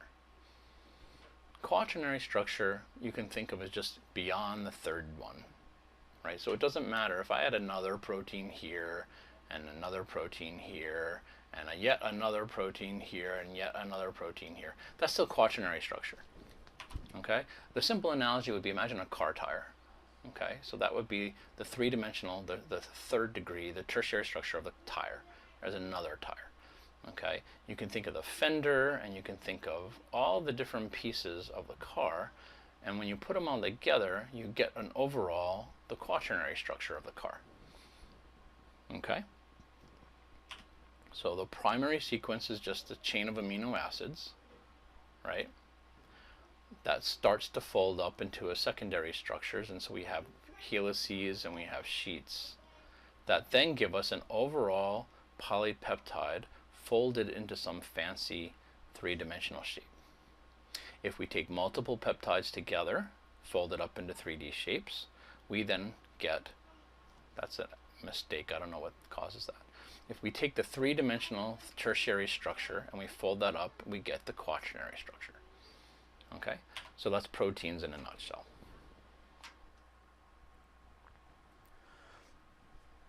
All right, so that's the generic version of protein structure.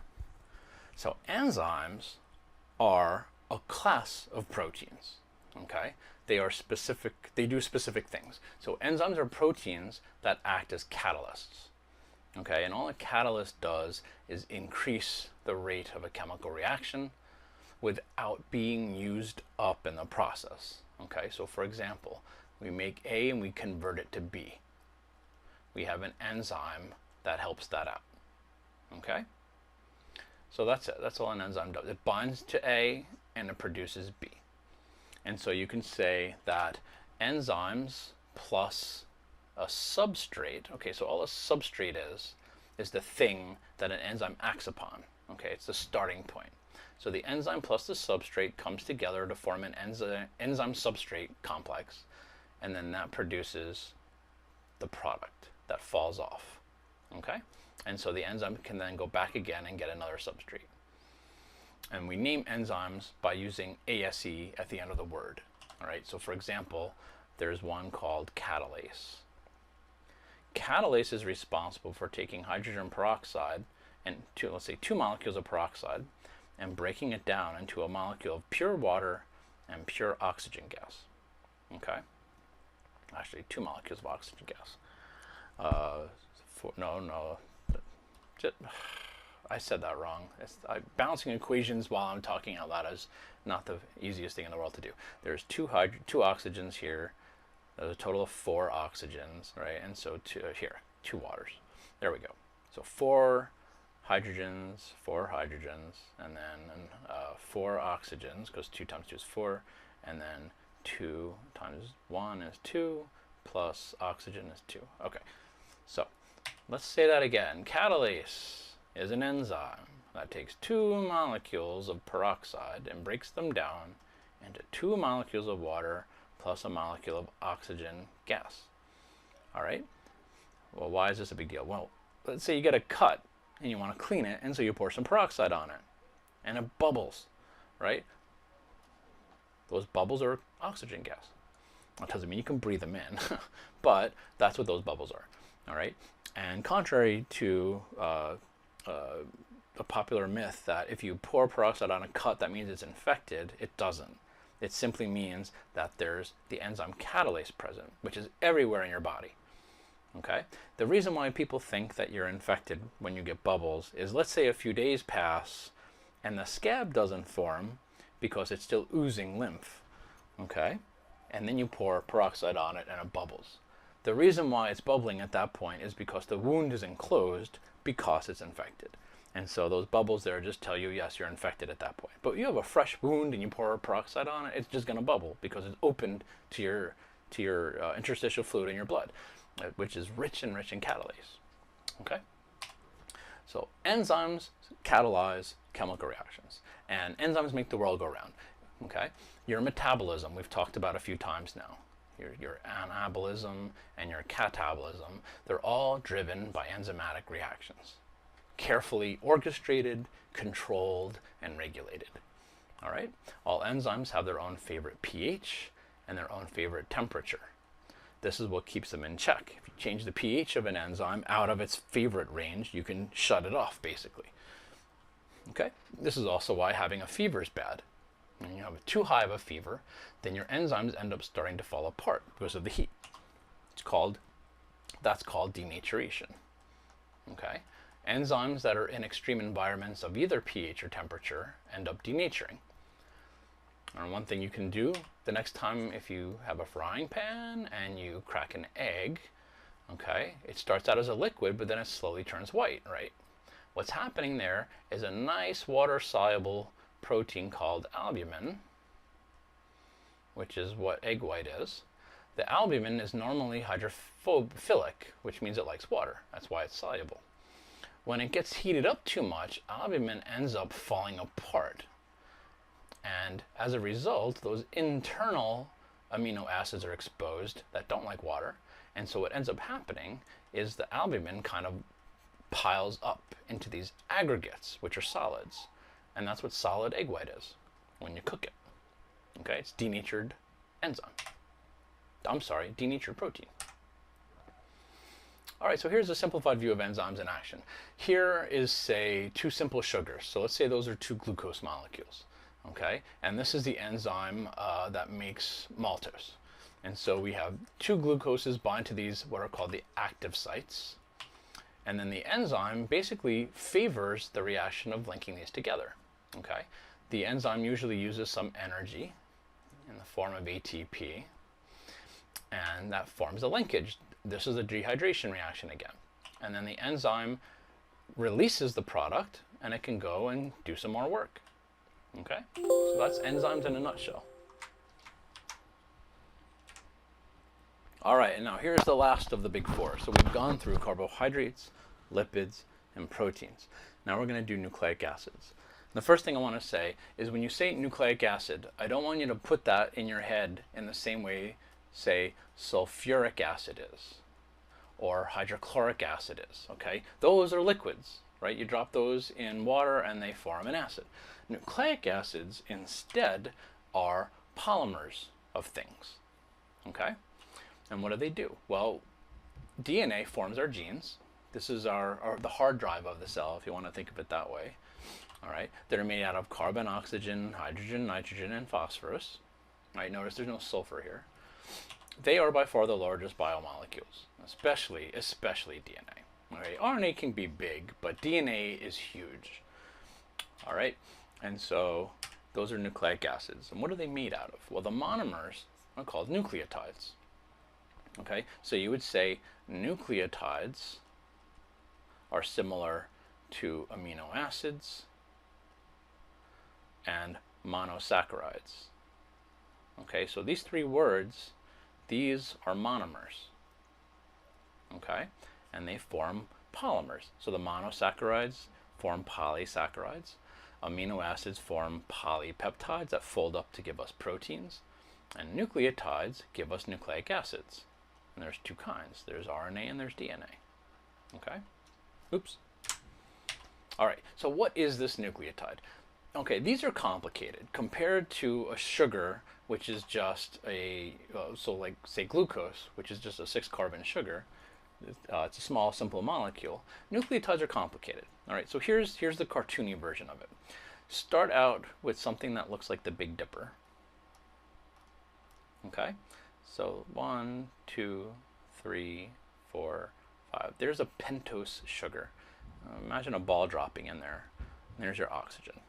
Okay, so this is either ribose, which is the R in RNA, or, okay, and so ribose has a little OH here. Or if we get rid of that OH and we just make it an H, we deoxify it, that's called deoxyribose. And that's the D in DNA. Okay, so that's the sugar. Attached to the one carbon is what we call a nitrogenous base. This is just another class or family of organic molecules like alcohols or ketones or whatever, or sugars, that are rich in nitrogen and have some kind of carbon skeleton. So just as a cartoony version of this, I'm just going to draw a carbon skeleton like this. Okay, or maybe I'll do two of them like that. All right. So this thing here is a nitrogenous base. And so that could be either in DNA, that could be adenine or guanine or cytosine or thymine. And so it could be A or T or C or G. And then in RNA, so with ribose plus adenine, that's RNA. Okay. And in RNA there's no T, there's no thymine. Instead there is uracil, U.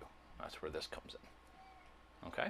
So we have a sugar, we have a base, and then on that 5 carbon, we have, just cartoony version again of this, a phosphate group. The phosphate group. Okay, so those 3 things together, this whole thing is called a nucleotide. Okay, so sugar, base, phosphate. That's the building block of DNA and RNA. When we put these together, okay, well, here's a picture that shows you it again. So here's ribose. Okay, here's the phosphate group attached to the 5 carbon. And then here's the 1 carbon attached to, in this case, adenine. Okay, so that's the structure of adenine. But most of the times when you look at this stuff, it looks cartoony. Because again, we're not so concerned with the structure so much as the information. Okay? All right, so now let's talk DNA. DNA is always found in the cell as a double-stranded helix. All right, what does that mean? That means that we have this one polymer, this nucleic acid here, this chain of nucleotides, and then another one, a second chain of nucleotides, and they are stuck together through these very weak interactions, these hydrogen bonds. Okay?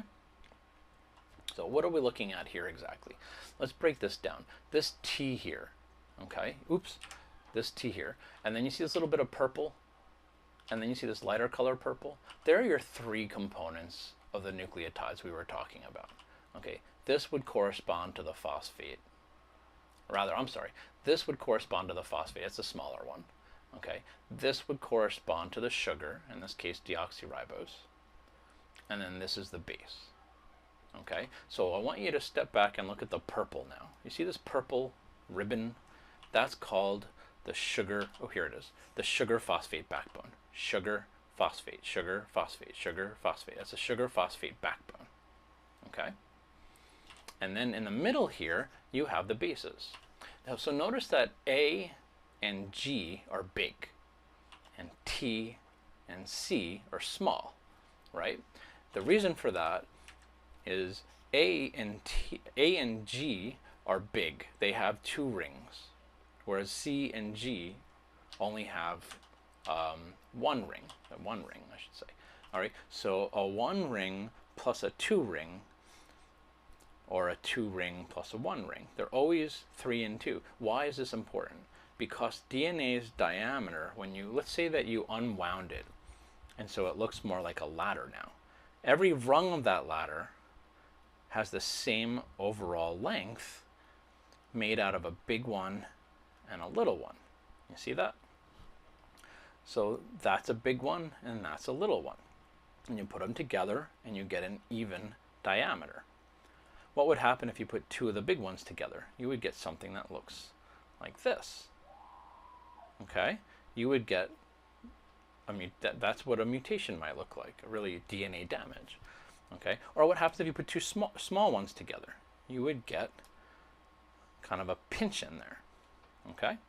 And so when these things happen inside of cells ordinarily, we have an entire army of proteins that go along DNA and kind of read along them like Braille.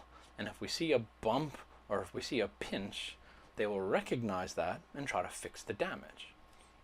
Okay? So that's the basic structure of DNA in a nutshell. Let's make sure we got everything here. So it's the genetic material, and what that means is every cell in your body has this DNA in the nucleus, and that informs everything that the cell does. All right, the simplest way of thinking of it is DNA encodes information to make a protein. Okay? How does it do that? Well, again, keeping it simple, we can take a strain of DNA, so like A, T, T, G, G, C, C, blah, blah, blah, blah. We make a copy of that. And so RNA is a temporary message of DNA. This goes out of the nucleus into the cytoplasm, and it gets read by machines to make the protein. Okay? So here's a cell, here's a nucleus. Okay? The DNA is in the nucleus. It produces RNA, which goes out here. There's RNA. And then that RNA gets read and creates proteins. Okay? I can spend years teaching you all the details about that very simple thing here, the DNA to RNA to protein. They call this the central dogma of molecular biology. This is what makes the world go round. By understanding these processes, this helps us understand the molecular basis of disease. This allows us to create better drugs to help heal people and make them feel better, etc., etc. And again, all life on Earth does the same basic thing. All right, so how are proteins made? They're always made the same way. Every single protein is always made the same way, by being read by a machine that reads RNA. Okay, you might have heard this word before, a ribosome. Okay, ribosomes are the machines that read the RNA and produce the protein in a process we call translation. Okay, and this is beyond the scope of this class, but this is good stuff to know as a basic biology student. Okay. All right, so as I said, RNA is basically what carries out the instructions for DNA. And so there's this template that's formed. We can call it the message. So there's messenger RNA, or mRNA. Okay? And the messenger RNA is read by ribosomes, and it's helped along by other kinds of RNA. All right, so here's the epiphany, here's the concept. There's only one kind of DNA. The DNA in the cell, it stores information in the nucleus. There's many kinds of RNA. Okay? The main one that I just talked about is called messenger RNA. That's the one that delivers the message. So DNA gets made into mRNA, which gets read and turned into protein. It doesn't get turned into protein. We build a protein by using this as an instruction manual. Okay. Now along this way here, the machine, that ribosome, the ribosome is actually made out of both proteins and RNA. So the RNA that makes up the ribosome is called, appropriately, ribosomal RNA, or rRNA. That's what you can see over here, the ribosomal RNA. Okay, so lowercase r, capital RNA. And then transfer RNA, you can think of as that's the molecule that transfers the amino acids onto the new protein. Okay, so messenger RNA is a template like this. So this is messenger RNA. Okay, there's a machine that has two parts called the ribosome that binds to the messenger RNA. Okay, so this is called the ribosome. And then the tRNA, excuse me, the tRNA comes in and is bound to the ribosome. And as the ribosome reads along the message, it starts building the polypeptide chain from the amino acids brought in by the transfer RNA. Okay, and the ribosome itself, the building blocks to this thing, the structural components of the ribosome include proteins and ribosomal RNA. Okay, so to summarize, there's DNA, and then there's RNA. And within RNA, there's mRNA, the messenger RNA. There's transfer RNA, that transfers amino acids. And there's rRNA, ribosomal RNA. Okay? And that's nucleic acids in a nutshell. in addition to being polymers, these nucleic acids, individual nucleotides, the monomers, can also serve purposes. So for example, there's the monomeric, the nucleotide adenosine triphosphate. We have all heard of ATP before. All ATP is that sugar. Okay, so here's ribose. Here's A, there's the base A. And then instead of a phosphate group, there's 3 phosphate groups. Okay, this is ATP. This is the energy unit of the cell, and now you can understand this. You remember earlier I was talking about phosphate as being the workhorse of the elements. It holds all this high energy. Well, here it is. There's 3 of them. So all of the energy that cells use to do work use ATP, and the source of that energy is right here. Okay? You can think of this by analogy as a mousetrap that's been coiled up, ready to spring. ATP is a very unstable molecule. And when it gets used up, this phosphate gets ripped off, the energy gets released, and the ATP, the triphosphate, becomes diphosphate, ADP. And then the cell has to spend energy making it again. So you can think of it as a cycle. It's called the ATP cycle. And it gives off energy. Okay? And of course there's a phosphate in there. So that TP, the triphosphate, becomes a D-diphosphate, which then gets put back together again. And on any given day, your body cycles through enough ATP to equal your whole body weight. So if you weigh 150 pounds, every day your body is synthesizing about 150 pounds of ATP and burning through 150 pounds of ATP. Okay? So here it is. Here's the ribose sugar. Okay? Here's adenine, the base. And here's the triple phosphate. All right?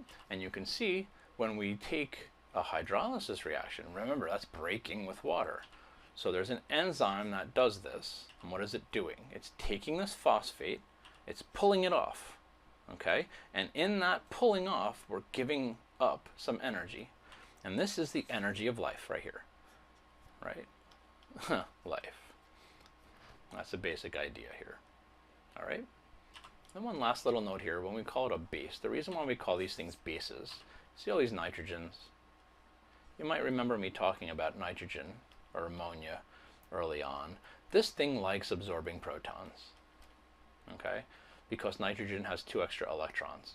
And so this will just pull it in there, and so it acts like a base, okay? So that's why we call it a base. It's a nitrogenous base. It's rich in nitrogen.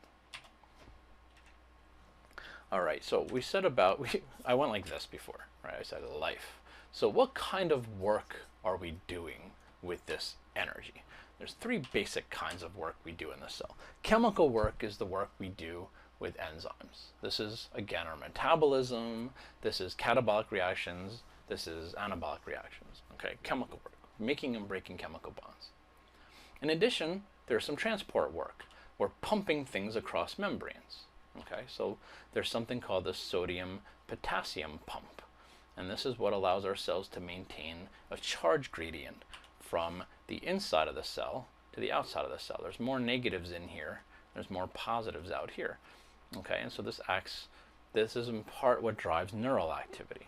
Okay, in order to get this gradient, in order to build up all this negative charge here, we have to be able to pump things out of the cell and into the cell. Okay, and so we do that pumping by using ATP. And then lastly, we can also do mechanical work. All right, so right now I'm drawing with my fingers here. I'm drawing with my hand. I'm using muscles. These muscles are contracting, and they're contracting because I have ATP in my body that I'm burning through, and I'm using that ATP to contract a muscle. Okay, so understand that muscles, and we'll learn all about muscles this semester when we do the muscular system. So I'll just leave it at that right now. Muscles contract. They don't. ATP drives muscles to go from a relaxed state to a contracted state. Okay, it tightens them. It never releases them, and we'll learn about that later. Okay, so that concludes the chemistry chapter. I hope this wasn't too boring for you. I hope you took breaks and chunked it up and did your notes.